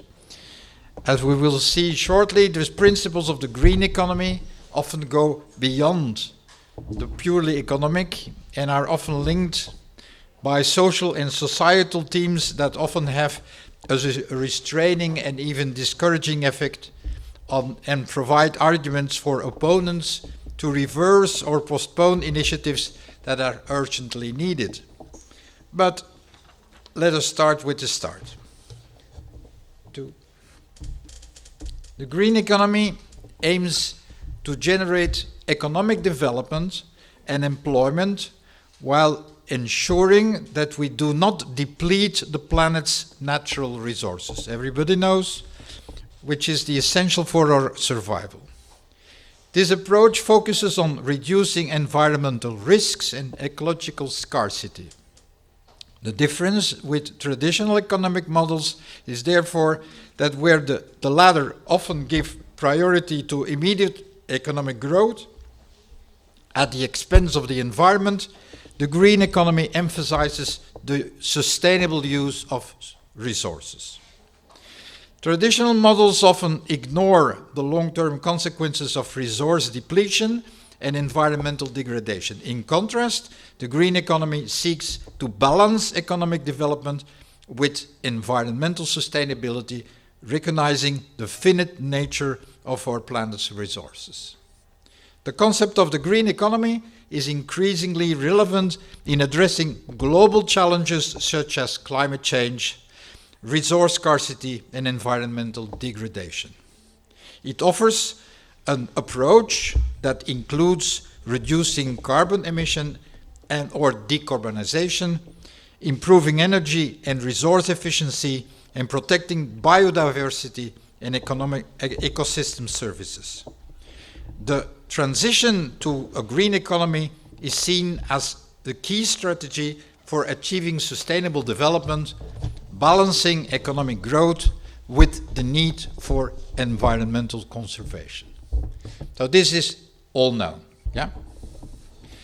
Can I have the 3, please? And what are the key principles now?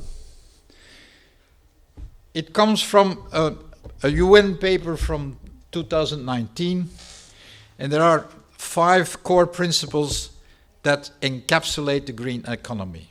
They offer a comprehensive framework for understanding how growth can be aligned with environmental sustainability and social inclusion.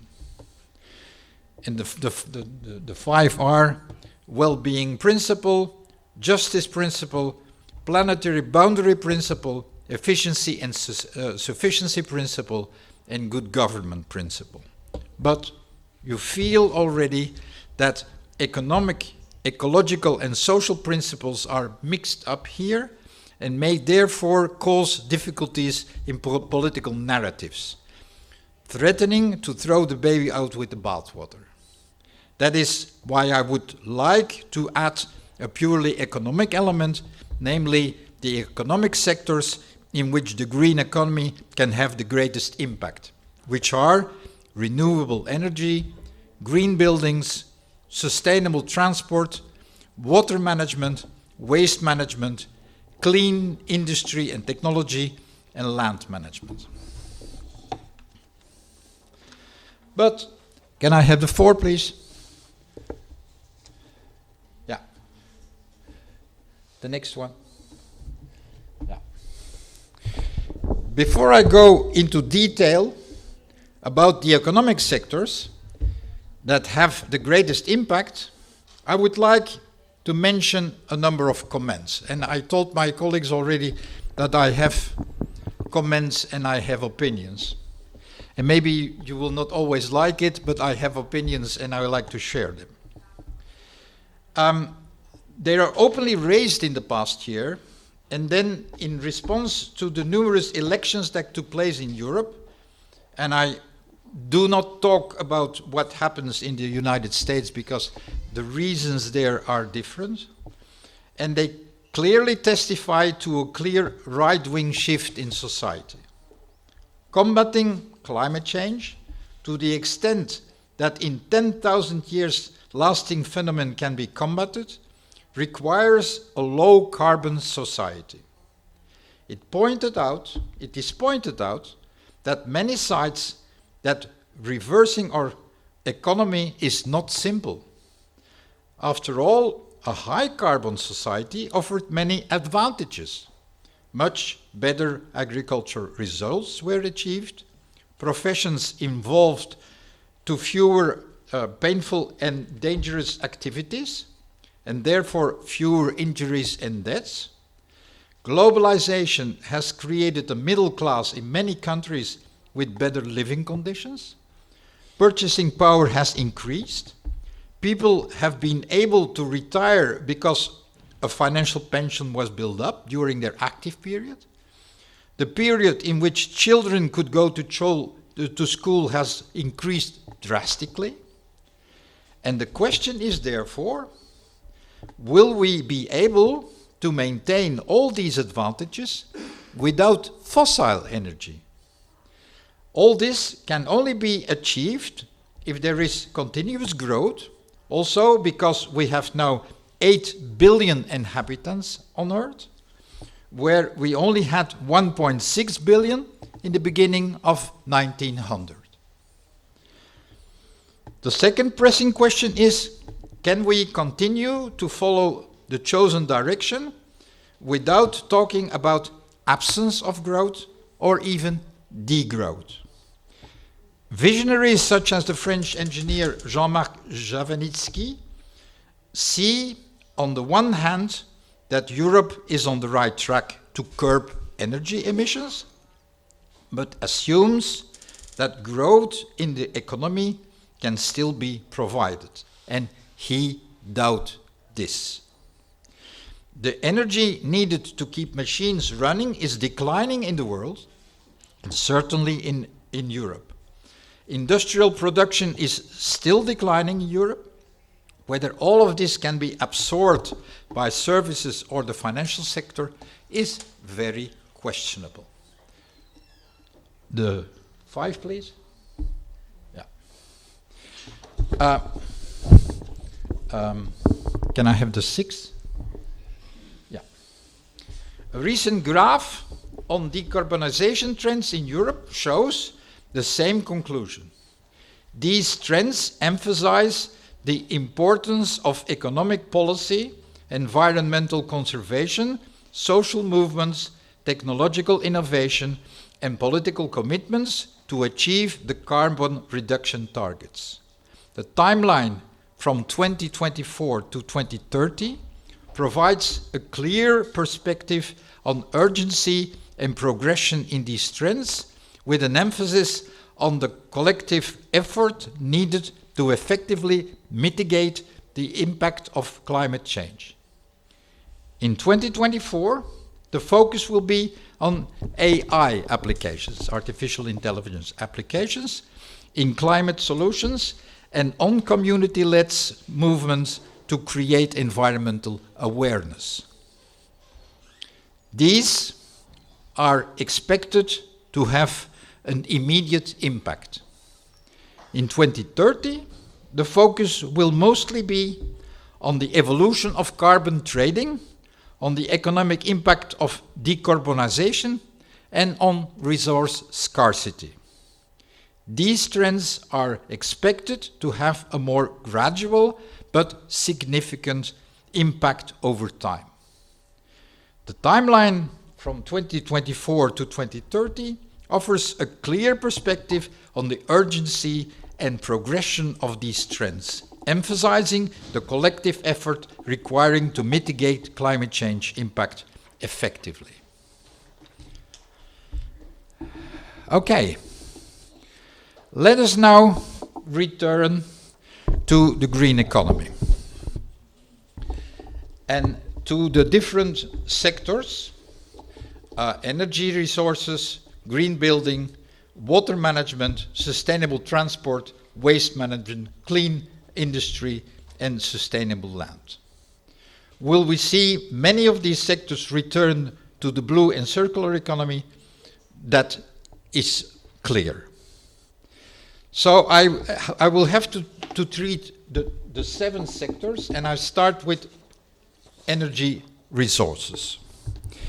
Renewable energy refers to solar energy and wind energy in most countries. In addition, in a number of countries, hydropower is used, both from rivers and from sea tides. In countries with an extensive agricultural arsenal, bioenergy is often added to this. In countries with a volcanic subsoil, the possibility of geothermal energy is also being investigated and already applied. And then finally you have,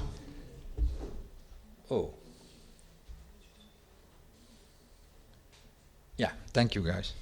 Finally, there is nuclear energy that can also be considered as a renewable energy source, but the processing of renewable waste and the risk of nuclear disasters make this controversial potential with opponents, but also fierce proponents. Given the overwhelming demand for energy, it is very questionable whether the opponents will ultimately make it. The fact, for example, that Microsoft is already investigating restarting a failed nuclear power plant such as 3 Mile Island indicates that tech giants will ignore negative advice if their massive income is questioned. It should be noted that recent technological developments such as artificial intelligence and controversial cryptocurrencies swallow electronic energy and cannot be used for more useful applications. Renewable energy has the advantage that it mainly generates electricity, an energy that can be efficiently moved, heat, and vehicles. Can I have the next one? Then we have green building. Green building refers to both a structure and the application of processes that are environmentally friendly and resource efficient throughout the entire life cycle of a building. From the planning and design of a building, through its construction, to its operation and maintenance, even considering its renovation and/or its demolition. This requires close cooperation throughout the entire life cycle between the contractor, architects, engineers, and the client. The practice of green building extends and complements the classic building design concerns such as economical construction, extending the usability of a building, the sustainability of the building, and the comfort of living. Green building also refers to the maximum possible saving of resources throughout the entire life cycle of the building, such as energy saving, land saving, water saving, material saving. In addition, green building also takes into account environmental protection and aims to reduce pollution. It also provides people with healthy, comfortable, and efficient use of space and strives to ensure that they live in harmony with the surrounding nature. Green building technology, therefore, focuses on low consumption, high efficiency, economy, environmental protection, integration, and optimization. And I can assure you, we start to see very nice examples of it. Can I have the next one? Water management focuses on planning, development, distribution, and optimal use of water resources with defined water policies and regulations being an essential part of the rational management. Water management includes the management of drinking water treatment, industrial water treatment, sewage or wastewater treatment. It also includes water resource management, flood protection, irrigation management, and water table management. And you will see that come back when I talk about blue economy. Can I have the next one? Sustainable transportation, on the other hand, refers to modes of transportation that are sustainable in terms of their social and environmental impact. Components for evaluation sustainability include specific vehicles used for water, for road, for water, or for air transportation. The energy source and the infrastructure used to accommodate transportation, transport operations and logistics, as well as transit-oriented development are also included in the evaluation. Sustainability of transport is largely measured by the effectiveness and efficiency of the transport system, as well as the environmental and climate impact of the system. Transport systems have significant environmental impacts, accounting for between 20 and 25% of the global energy consumption and carbon dioxide emissions. The majority of emissions, almost 97%, came from direct combustion of fossil fuels. In 2019, approximately 95% of fuel came from fossil sources. The main source of greenhouse gas emissions in the European Union is transport. Next, waste management, and that's what I know the best. Waste management, waste disposal includes the processes and actions required to manage waste from the manufacturing of a product to its final disposal. This includes the collection, transportation, treatment, and disposal of waste, along with the monitoring and regulation of waste management process and the adoption by a government of waste-related laws. Certainly, continued attention should be paid to technologies for recognizing and reusing materials, and to the economic mechanisms that often oppose the use of more expensive reusable materials. Waste can be solid, liquid, or gaseous, and each type has different methods for disposal and management. Waste management covers all types of waste, including industrial, biological, household, municipal, organic, biomedical, and radioactive waste. And that is one of the elements for the local partners, for the local authorities to work on that and to do it in a very efficient way. The next one, clean industry. Clean technology, also known as clean tech or climate tech, is any process, product, or service that reduces negative environmental impacts through meaningful improvements in energy efficiency, sustainable use of resources, or environmental protection activities. Clean technology includes a wide range of technologies related to recycling, renewable energy, information technology, green transportation, electric motors, green chemistry, lighting, grey water, and more. Environmental financing is a method by which new clean technology projects can obtain financing by generating carbon credits. A project developed with climate change control in mind is also known as a carbon project. And Europe supports that. And then the last one is sustainable land management. Sustainable land management is the process of managing the use and development of land resources, and there also the local authorities have an important role to play. One aim of sustainable land management is to prevent or reverse land degradation. Prevent or reverse land degradation. Another aim is to ensure water security by increasing soil moisture availabilities, decreasing surface runoff, and decreasing soil erosion. And Albania has still a lot to learn.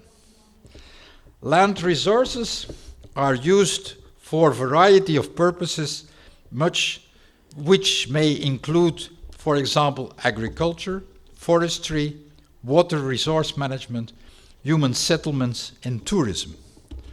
Unsustainable land management leads to land being over or misused, which in turn degrades the land, reduces productivity, and disrupts natural equilibriums, which we see, unfortunately, very much around the coast here. Okay, the next one. Now, we have green and we have blue. So let us first delve deeper into the concept of blue economy. Blue economy originates from the concept of green economy. So they're related. The one comes from the other. Green economy strategies usually focus on the energy, transport, sometimes agriculture and forestry sectors.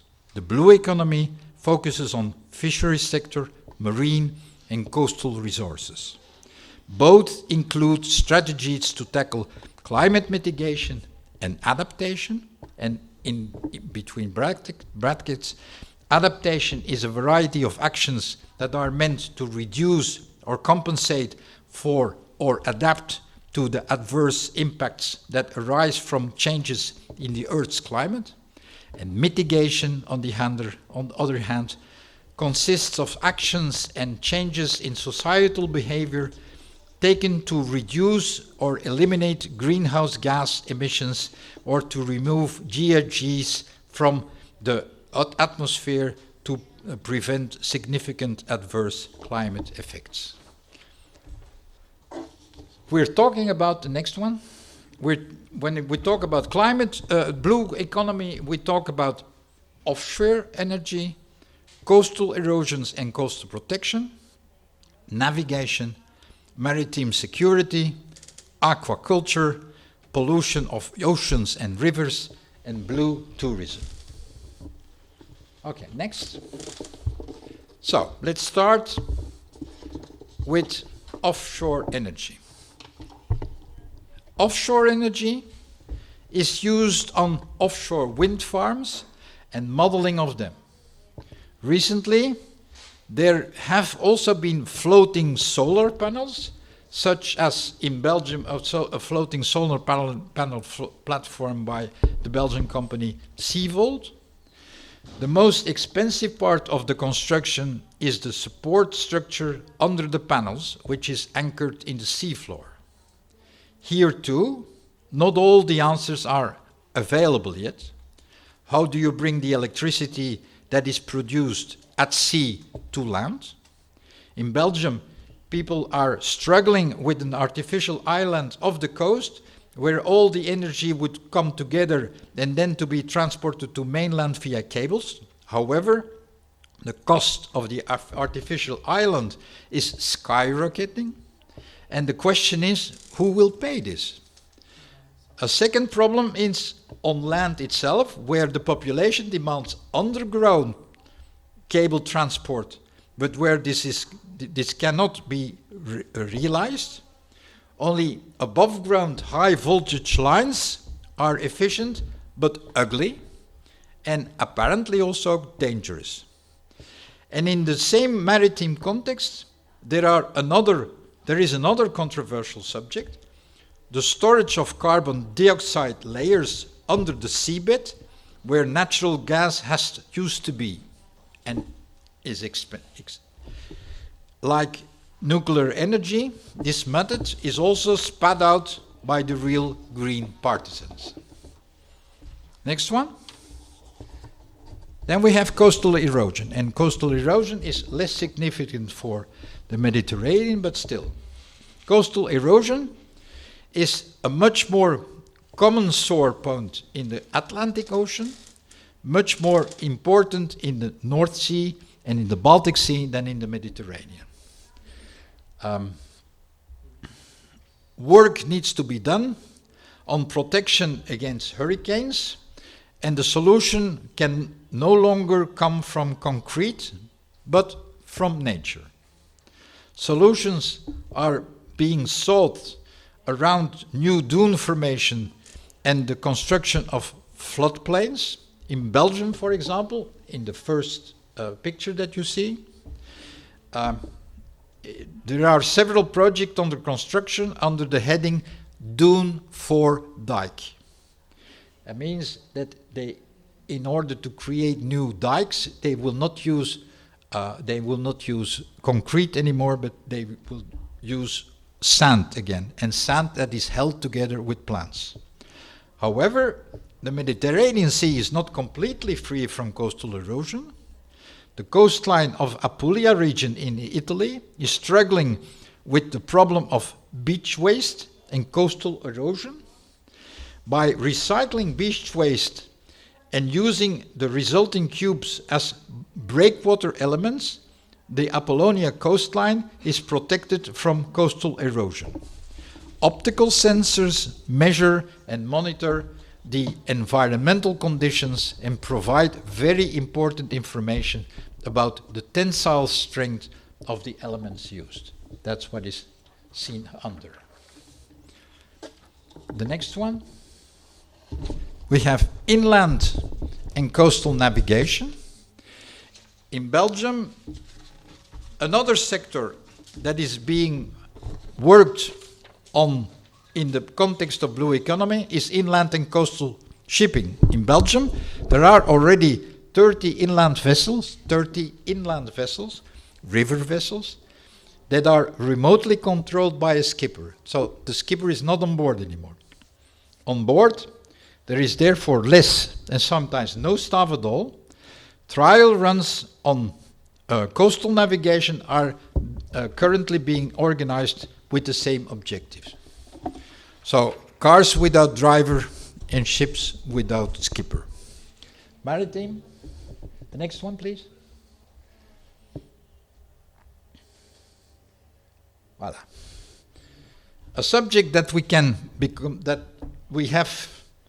have become familiar with us through the Ukrainian war is maritime security. The sabotage of underground glass pipelines in the Baltic Sea is still fresh in our common memory.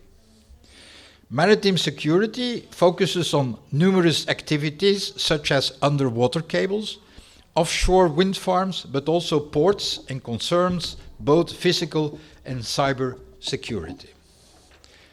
Next one, aquaculture. A particular large and economic activity has become aquaculture.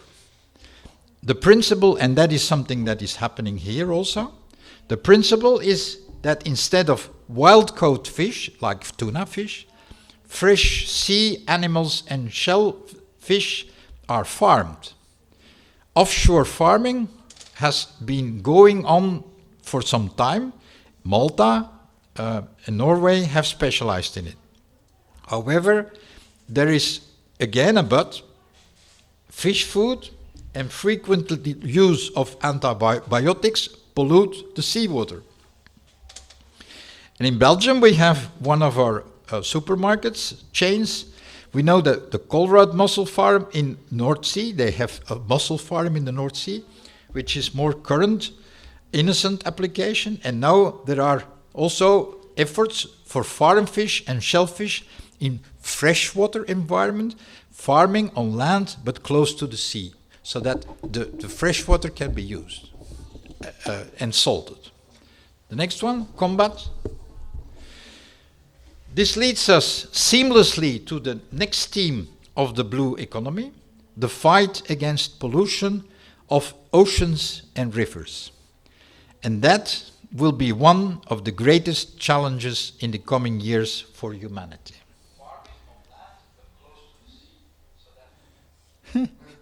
Okay, thanks.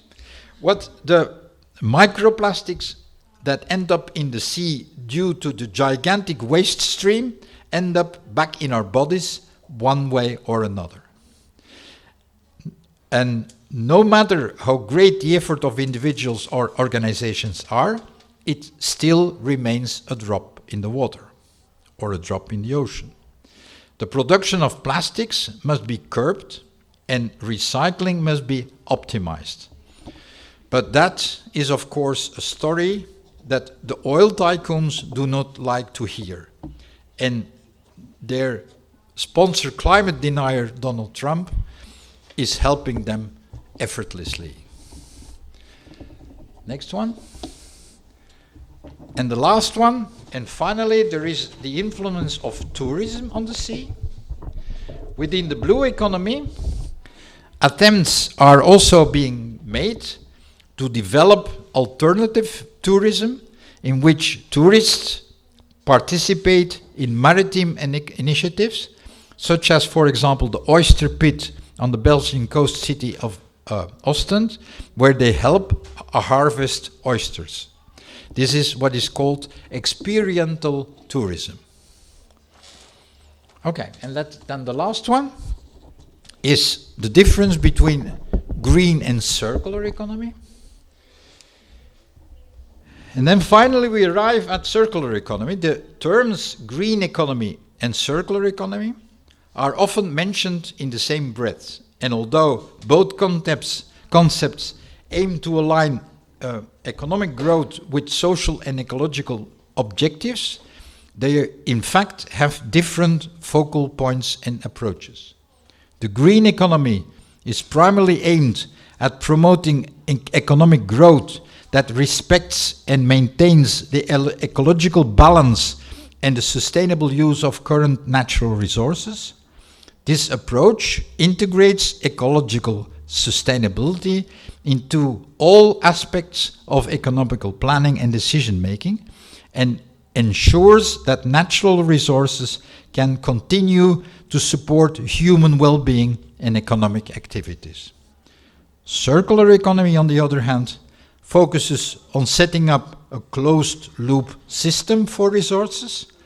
The primary goal is to transform the traditional linear model of production and consumption, characterized by a use and throw-away approach, into a circular and sustainable model. The circular economy emphasizes minimizing waste and maximizing reuse and recycling of materials, which helps to create a more sustainable and efficient use of resources.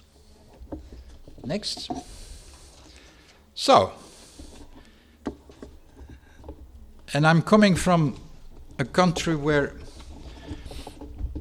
I think that they can be considered as the champions when it comes to circular economy, because we do this already for 20 years. So we start to have the habit, and the population has the habit also. And you can probably, there are ways of looking at the system and trying to implement identical systems or similar systems to your own economy. The circular economy should be understood as an economic model to reconcile protection of natural resources and economic development. The number of R's used to represent that circular economy refers to varies from 3 to 7. But let us start with 3 R's. There is reduce, reuse, and recycle.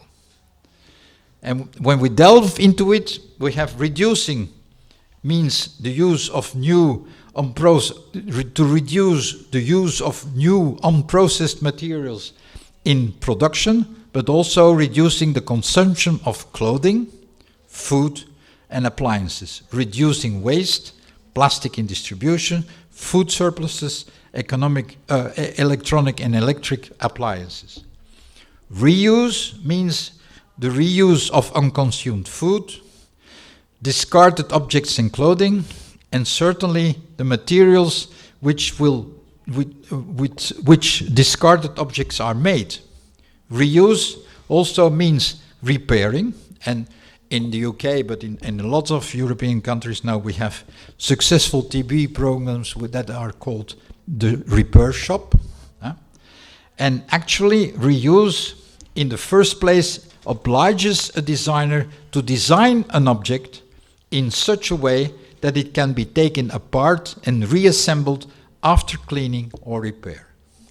And then finally you have recycling. Recycling means that materials in discarded objects are recovered and used for other purposes, sometimes lower, which they then are downgraded, or higher, which then are called upgraded. For example, reusing PET bottles to build roads or cycle paths, you can call it upgrading. Can I have the next one? Now, what are the sectors that have the most impact when it comes to circular economy? You would say it when you see the continuous advertisement. You wouldn't say it when you would see the continuous advertising streams of all the fashion magazines and e-commerce giants such as Zalando and the Chinese Temu, Shein, and TB Dress and others. But fashion and textile are the greatest pollutions in the world. 25% of all pesticides worldwide are used in cotton cultivation. There is a lot of drought in the geographical area due to the water-guzzling cotton plants.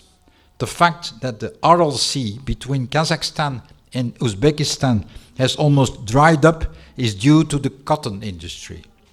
Cheap synthetic fibers are also harmful, not only because they lead to low-quality clothing and quickly end up in the trash, but also because they maintain the dependence on fossil raw materials.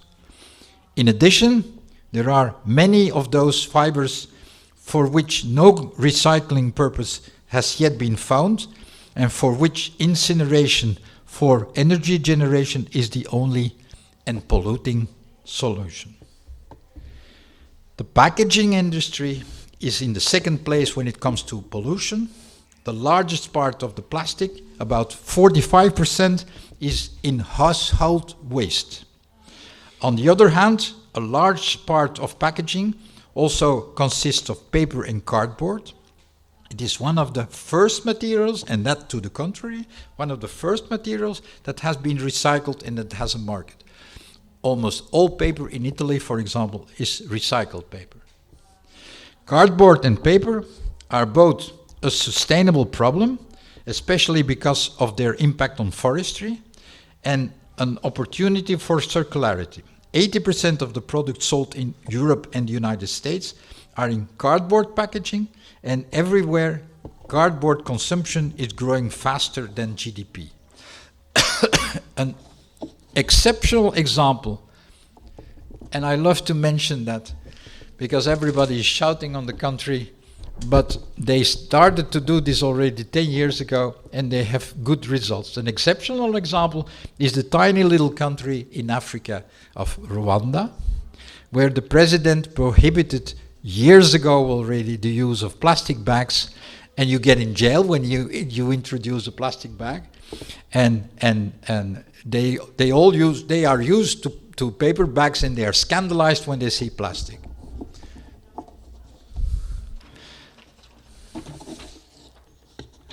Okay, next one.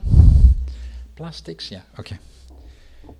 Recycling plastic is one of the most difficult part because there are 7 types of plastic, of which only a part is recyclable. You see the different types of plastic, and you see also that some of those plastics are still not recyclable, which means that you have to burn them. And when you burn them for energy, you create pollution.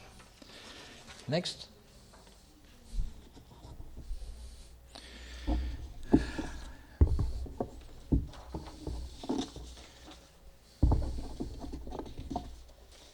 Another sector where Two other sectors where circularity can provide significant added value are e-waste. The recycling of e-waste is also a sensitive issue that is encouraged in some countries because many electrical appliances, such as refrigerators, contain harmful substances that need to be neutralized. On the other hand, quite a few electronic devices, such as computers and smartphones, contain precious materials and rare earth materials that can be recovered through urban mining and are currently in high demand due to the supply problems of new precious metals. But the Chinese are trying to counter that because they prefer to sell their own precious materials. Construction is another sector that is gradually moving towards the reuse of materials, but also towards renewable materials. Wood is used more frequently in Europe. It does mean that softwood has to be hardened, but the means are already available in a Norwegian company, and work has also been done on cementless concrete, but the main focus of the reuse of rubble and on standardized parts that can be recovered and reused, such as walls, partitions, cable ducts, and so on. Next. And then, of course, there is the automotive industry, which is moving towards electricity and is in trouble, and whose recycled batteries are just as efficient as new ones, whose tires can be recycled, and on the other hand, there are also annoying elements such as synthetic components that are difficult to recycle. Recycling companies are concerned about the increasing spread of lightweight carbon components in cars, and the biggest problem with recycling is not the fiber itself, but that it is closely linked to other materials, which makes recycling, material recovery difficult and impossible. If you mix up elements to make one plate, for example, it makes it difficult. An extra difficult sector is the chemical sector. It very often operates on the basis of petroleum, and the shareholders of such companies are naturally reluctant to change. But there starts to be a trend towards green chemistry. For example, the big American company Dow Chemicals wants to move to CO2 neutral and fully circular chemistry in 3 generations. In the Netherlands, for example, several major players are already evolving towards chemical recycling, such as SABIC and Plastic Energy in Geleen. And in Belgium, for example, where the largest concentration of chemical companies outside Houston is located, the Port Authority is making space available at very favorable locations for companies that want to make exclusively green chemistry. Next one.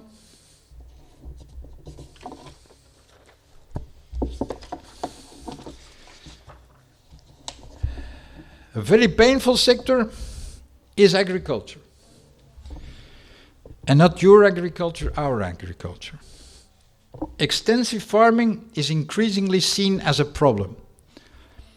Agriculture is a great consumer of land, 40% of the land area, of water, 70% of the total demand for fresh water, of artificial fertilizers with harmful substances such as ammonia, nitrous oxide, and nitrate, and of the finite but essential resource phosphate. Conventional farming, introduced since 1960, has been a steamroller for nature. Monoculture, systematic use of pesticides, uprooting of hedges, artificial fertilization of the soil. These practices kill insects, and destroy their habitat and their sources of disease. Natural fertilizers are also a problem because they also end up in the groundwater. Extensive livestock farming is still used because it is claimed that this is the only economical viable method. In addition to the problem of manure surpluses from extensive livestock farming, there is also the problem of methane emissions from farm animals like cows. Agriculture is now responsible for about 20% of the global greenhouse gas emissions, and it is a problem that is tackled by governments, but where the farmers are reluctant because farming and agriculture is too much considered as an economic product like everything else, and therefore subject to market floating. The next one. The distribution of agricultural products is often in the hands of the agro-industry, listed on the stock exchange and therefore only out to maximize profits. Discount promotions for food products that everyone knows are being dumped on the market to force lower prices from local producers are practices that everyone should revolt against. Unfortunately, it is supermarkets like Lidl, Aldi or Jumbo in the Netherlands that continue to maintain such practices and target a public that is shooting itself in the foot. Distribution of agricultural products and agro-industry, the farmers have started to adapt their production processes to their requirement in order to be able to live reasonably. In the circular economy, efforts are therefore being made to distribute agricultural products differently through what is called the short food supply chain. The aim is to remove intermediaries from the food supply chain, and in addition, urban agricultural products are being launched to increase food security and reduce food waste. Okay. Now let us talk about the players, and let us talk how you can stimulate and who has to be influenced. With this last point, I come to the role of the various socio-economic players in this story. Now that we know what green, blue, and circular economy means, we can consider who the big players are in this global game and how they can help make the necessary turn towards these new economies. And you may be surprised, but I will mention you, ladies and gentlemen, first. You're the public. You're the citizens of a country. And they buy and they consume, and they need to be convinced that they are an important player in the puzzle to safeguard the lives of their children. They must become aware that waste must be separated, and they themselves consume less quickly, that they can never just throw things away after a few uses, up to and including cigarette butts, but also drink cans, packaging from things they have eaten on the streets, and so on and so on. The public, and that is you and me, is invited to change behavior, such as repair and extend a product life cycle, use second-hand and extend the product life cycle, rent equipment instead of buying it, whereby the owner extends the product life cycle. Second one. Next. Yeah. The second most important player, and stubborn in a capitalist world, where profit maximization is the motto for for the last 200 years is the companies. And I make a distinction here between production companies, distribution companies, and waste management companies. Production companies are encouraged to use less new materials, but also and especially to design products so that they can be recovered afterwards. Distribution companies are urged to stop providing single-use packaging, to organize themselves to that materials, glass, electronic appliances, PET bottles, oils can be recovered. And this is possible because it is working in Belgium since 30 years and we do it in a very refined way. But it requires commitment from the politicians and it requires a push from the public. Waste processing companies must make efforts and therefore investments to refine waste identification and separation, to organize urban mining. Sectors are invited to organize extended producer responsibilities without it being imposed by the government, as it currently is the case in the EU. All companies are encouraged to stimulate their staff to adapt their consumption.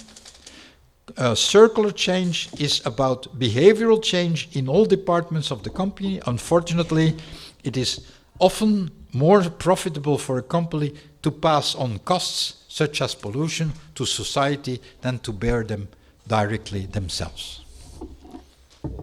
Next one. The third player is the government and different levels of government, whereby we make a distinction between regional and local authorities on the one hand and national and international authorities on the other hand. The environmental issues in which regional and local authorities play a role are not peanuts. Waste management, local job creation thanks to the shift from linear to circular economy, urbanization measures and control, education and awareness, urban transport management, stimulation of alternative and ecotourism, contributing to local anchoring of sustainable energy. And because the EU uses cohesion funds to promote regional development, regional functioning is taken seriously in many countries. However, this does not mean that every region or city is equally dynamic or places the same emphasis. Regions and cities, and we've seen it, a nice example with Braga, are at the basis of a bottom-up approach. In waste management, they aim to replace landfilling or incineration of waste with the organization of separate waste collection and efficient waste management, stimulating fine-grained waste collection and inviting knowledge centers, universities from their region to conduct research to stimulate alternative approaches in companies. They should also encourage higher education institutions to stimulate young people in their future behavioral change. Regional authorities should not take punitive actions against uncivil behavior around waste dumping, except when it concerns truly incorrigible hooligans who have turned illegal dumping into an art, but should reward good behavior such as bringing litter, delivering cans and PET bottles. National and international governments can mainly set and enforce rules. For example, they can introduce extended product responsibility or impose the use of covered materials in public tenders to create a market. They can also tax the use of new materials, which is often the one incentive for companies to adapt their production lines. And even better, they can stimulate research into recycling materials at their knowledge centers or by the research department of big companies. Next. Almost finished. The fourth important player in implementing a circular economy is the knowledge centers, the universities. They spontaneously focus or are stimulated by financial initiatives from governments or industry to carry out technical research into product type detection, into the reuse of recovered materials, into extending the life cycle of products, into redesigning products with a view to disassembling it and reassembling it, or refurbishing reusable parts of products. Fifth, there is then a variable pressure group. These can be stimulated by business from professional sectors. For example, the banking sector, there is various pressure groups active internationally, such as Glasgow Financial Alliance for Net Zero. There is a PRB collective commitment for climate action. And you see a whole list of groups, industrial groups that lobby into their own sectors into making a more circular and green economy. And the same thing is in the sixth, the next one. The same thing goes on with the NGO pressing groups, and there are some of the names that you know probably. Greenpeace with the headquarters in Amsterdam, the Friends of the Earth with headquarters in Amsterdam. There is the City of the Sea that is headquartered in Bristol. And there is the Break Free from Plastic movement. That is an organization of 3,470 member organizations and 14,000 individual members. And then I want to say a few things about the pitfalls, and then I'm finished. What are the pitfalls?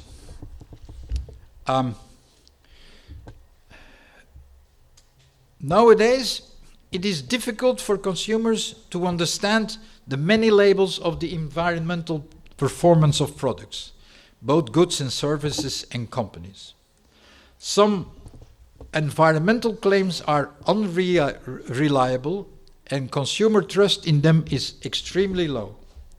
Consumers can be misled, and companies can give a false impression of their environmental impacts and benefits, a practice known as greenwashing.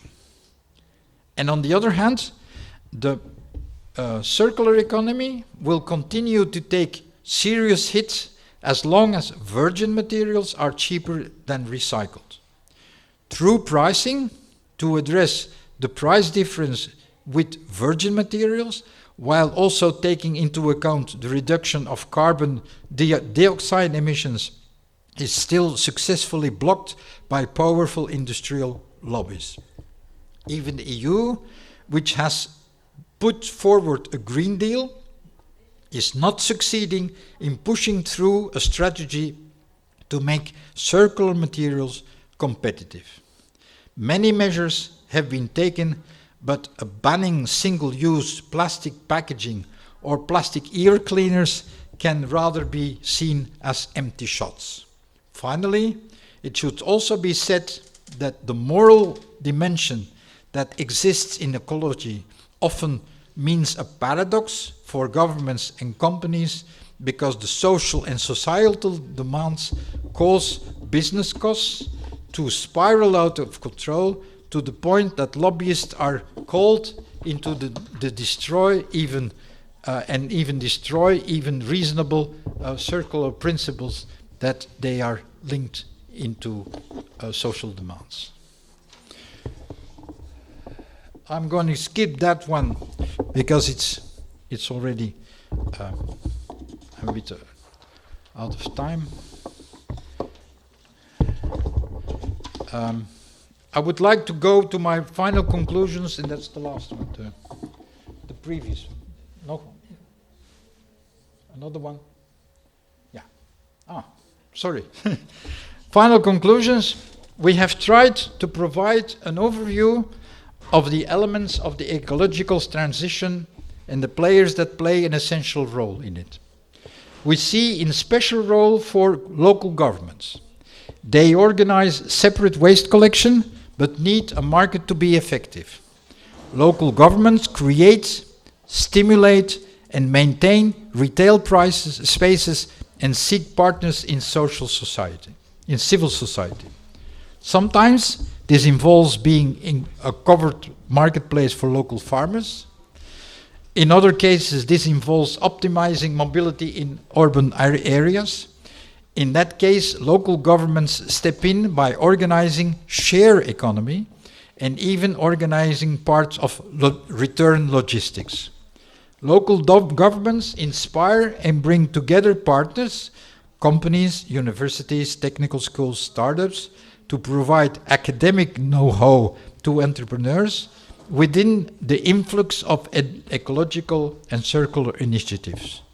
They do not necessarily have to be unique or innovate in the world. Inspiration can be found wherever, and ecological innovators are often open to collaboration. This was an overview, guys. So you have my aim was to give you an idea of what we're talking about.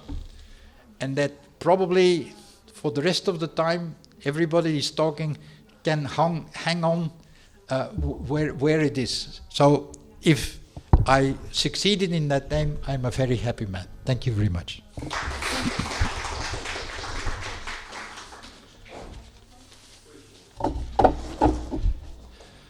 Yeah, Stanislas.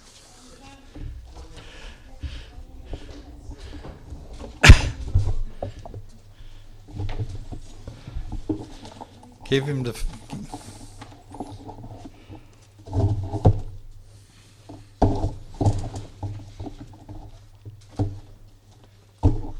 Can I sit down? Yeah. Thank you so much for the wonderful overview of all these different types of new economy and developments. That's been really, really helpful. I have loads of questions, but I'll limit them to just two big ones. So given what you have said, what is really stopping the EU as a whole, and also specific countries, from adopting a different taxation system, taxing more resource inputs as opposed to value added? Imposing clear policy instruments on taxing landfill and also incinerations, which is hugely important. I am aware of only 2 countries in Europe that do that, Denmark and the Netherlands, but Denmark's experience is much more consistent. And also, in this question, what about the international trade in non-hazardous waste? Because the last time I looked, apparently the whole of the EU sent an enormous amount of waste to Turkey in only a couple of years ago, and it used to send equal amounts to places like China. And so another instrument which is very much on the table but not serious progress has been made is standardization of all these different plastic types you were talking about. So why is it not going through? And also, if I may add just like a final question to this, recently at the UN there has been this massive debate to negotiate a new plastics convention, and they actually failed. They haven't been able to reach an agreement. Could you share some of your observations on what actually happened there and why were they not able to reach an agreement? Thank you so much. It's a complicated one, but you have to we have to be straightforward. Europe is a democracy, and except for Washington, Brussels, except for Washington, Brussels is the place where there are the most lobbyists. And I know lobbyists that have the heart on the right place. I know the lady who is lobbying for Pepsi Coke, and she's really going in the direction of reusing all the aluminium and whatsoever. But what they receive as orders from their headquarters most of the time is spend as much time and money and convincing elements so that you can convince parties that it is a bad choice to obstruct employment in Europe, because if we can get it in Europe, we get elsewhere. So the push from the petrol industry, which that makes also plastics, for example, and they're all the same, is gigantic. Yeah, and of course, because the fact that we are in a democratic society,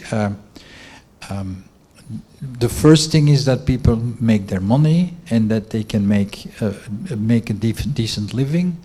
And if big companies disappear, you have already the first beacon of development that disappears. So they threatening by that, which makes that I heard that which makes that this is often a reason why laws are not strictly adapted or adopted, because of the fact that there is so much lobbying from the big industry.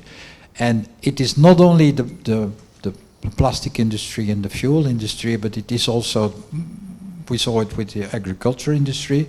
The farmers want to go along, probably, definitely, because they know that they are also destroying nature. But as long as their prices are fixed by the supermarkets, they cannot do differently.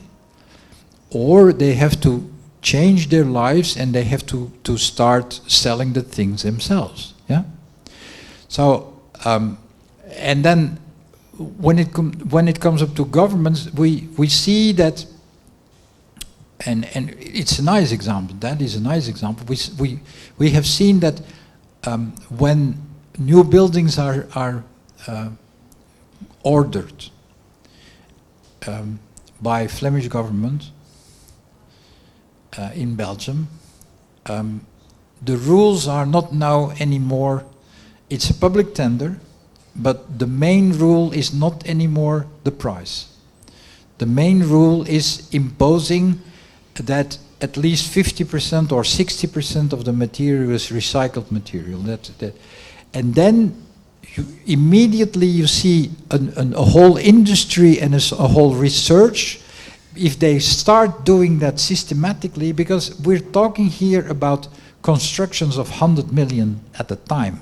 So that requires an effort, and that's worth the effort. In Holland, they start to impose that the roads that are built are not from the virgin asphalt anymore. It has to be recycled asphalt, or it has to be PET bottles and whatsoever. You do not touch your roads anymore, it has to be that, or you don't touch it. These are billion contracts, and then suddenly it works. Yeah. So we need governments that start to make to impose that. Yeah, not prohibiting things, but only paying for the good things. Yeah, and then there is a sort of change in mentality. But of course the struggle is gigantic now, because the Chinese want to get rid of the stuff, and waste is the same thing.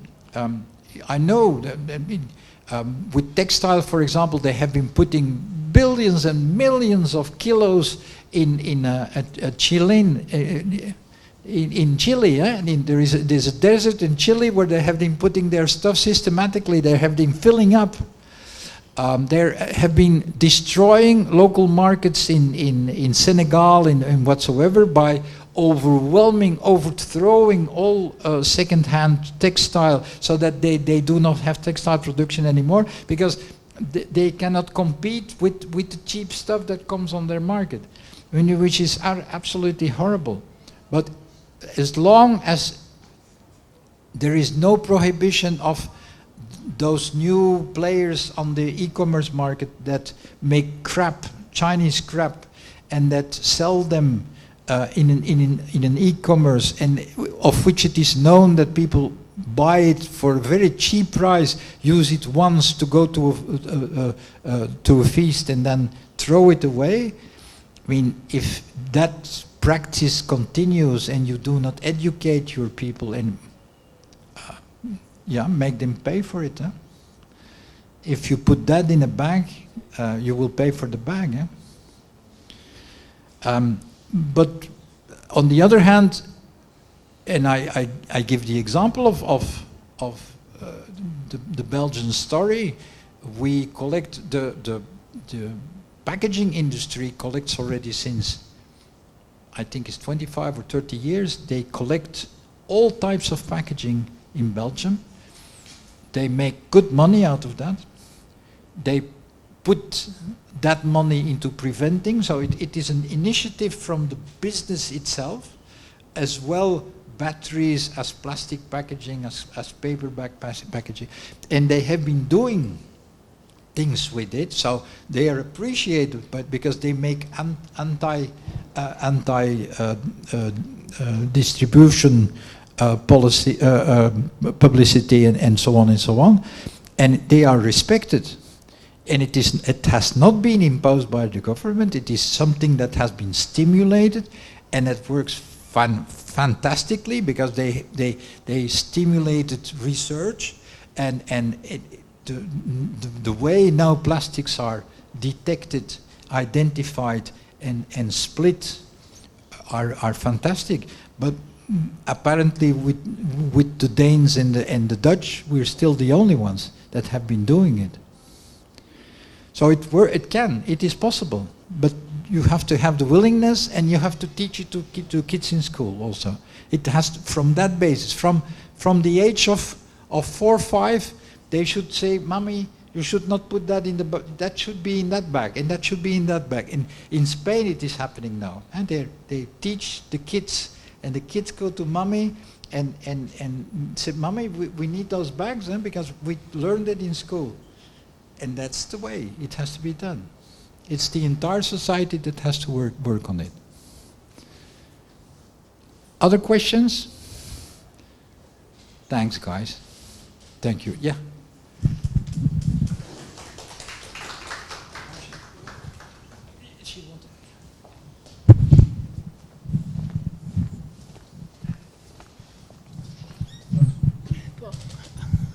Një pyetje, duke qenë si bashki.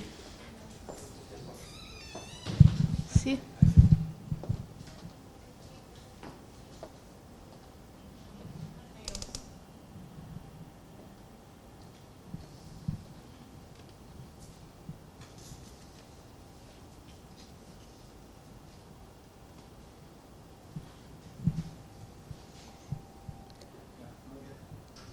Duke qenë se përfaqëson një bashki me karakter kryesisht rural dhe në lidhje me atë që zotëria citoi si cycle economy,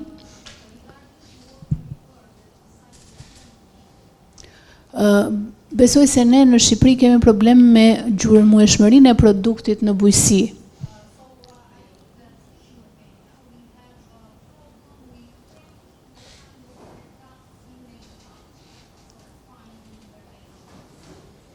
Dhe kisha një pyetje për zotërinë, cilat instrumenta do na ndihmonin ne këtu për të bërë të mundur këtë gjurmëmueshmëri në finalet që i shërben kontrollit ushqimor dhe cilësisë së jetës son pra shëndetit publik.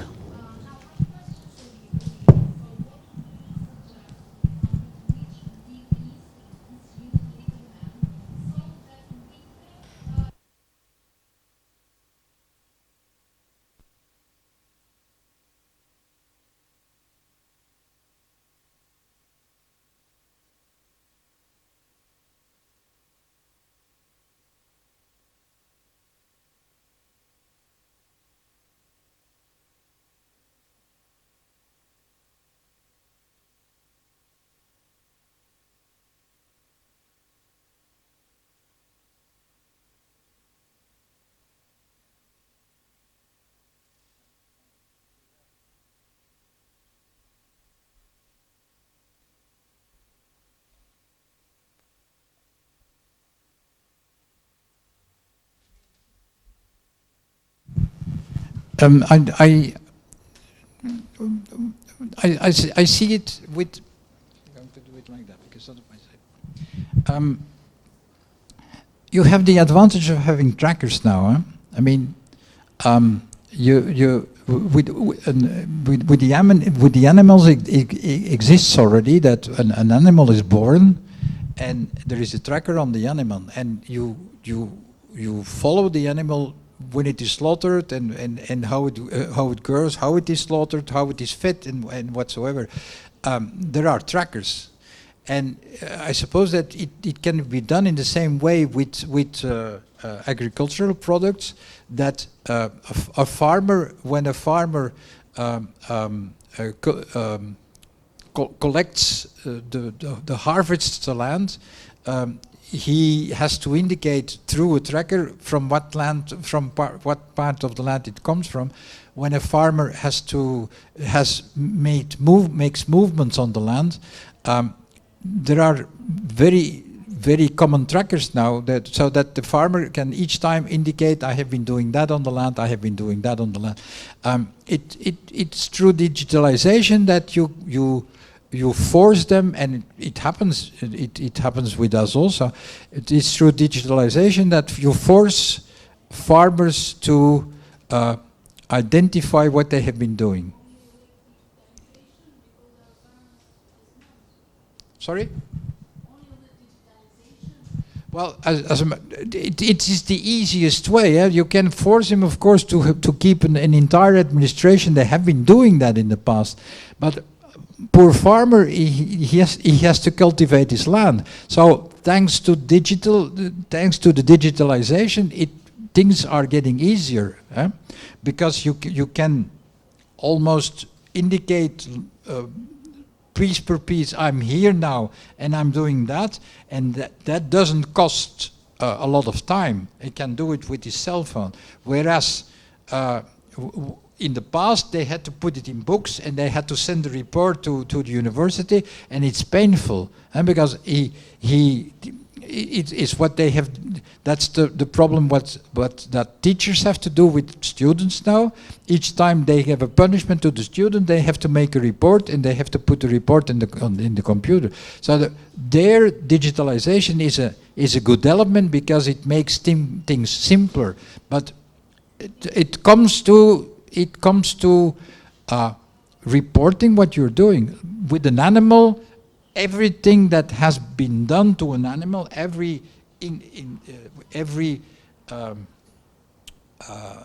medication that it has been receiving, every time that it is reported, and that is the only way it happens. Wait.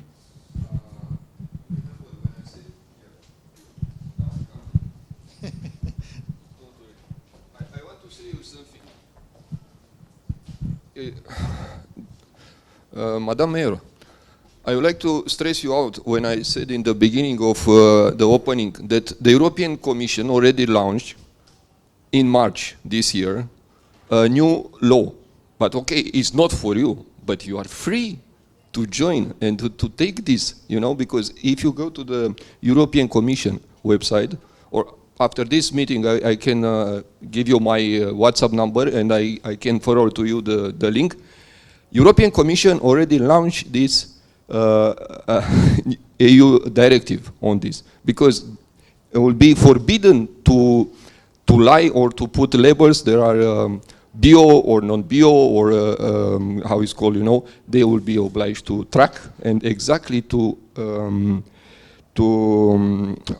protect the consumers, because there are a lot of fake products, not only agriculture or from the farmers and so on. There are a lot, We face this problem at a very high level. Therefore, it's important to make the efforts and to join the European Union and try to get the information. And yeah, thank you very much for the question.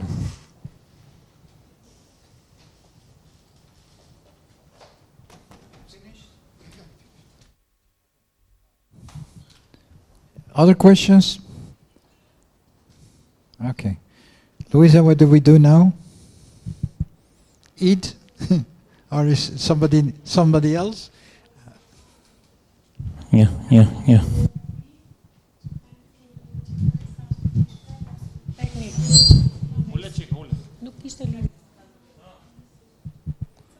It's okay. Faleminderit. Thank you for your presentation. Thank you even for the question. Have been very insightful and useful for us and for others. Thanks again, Luis.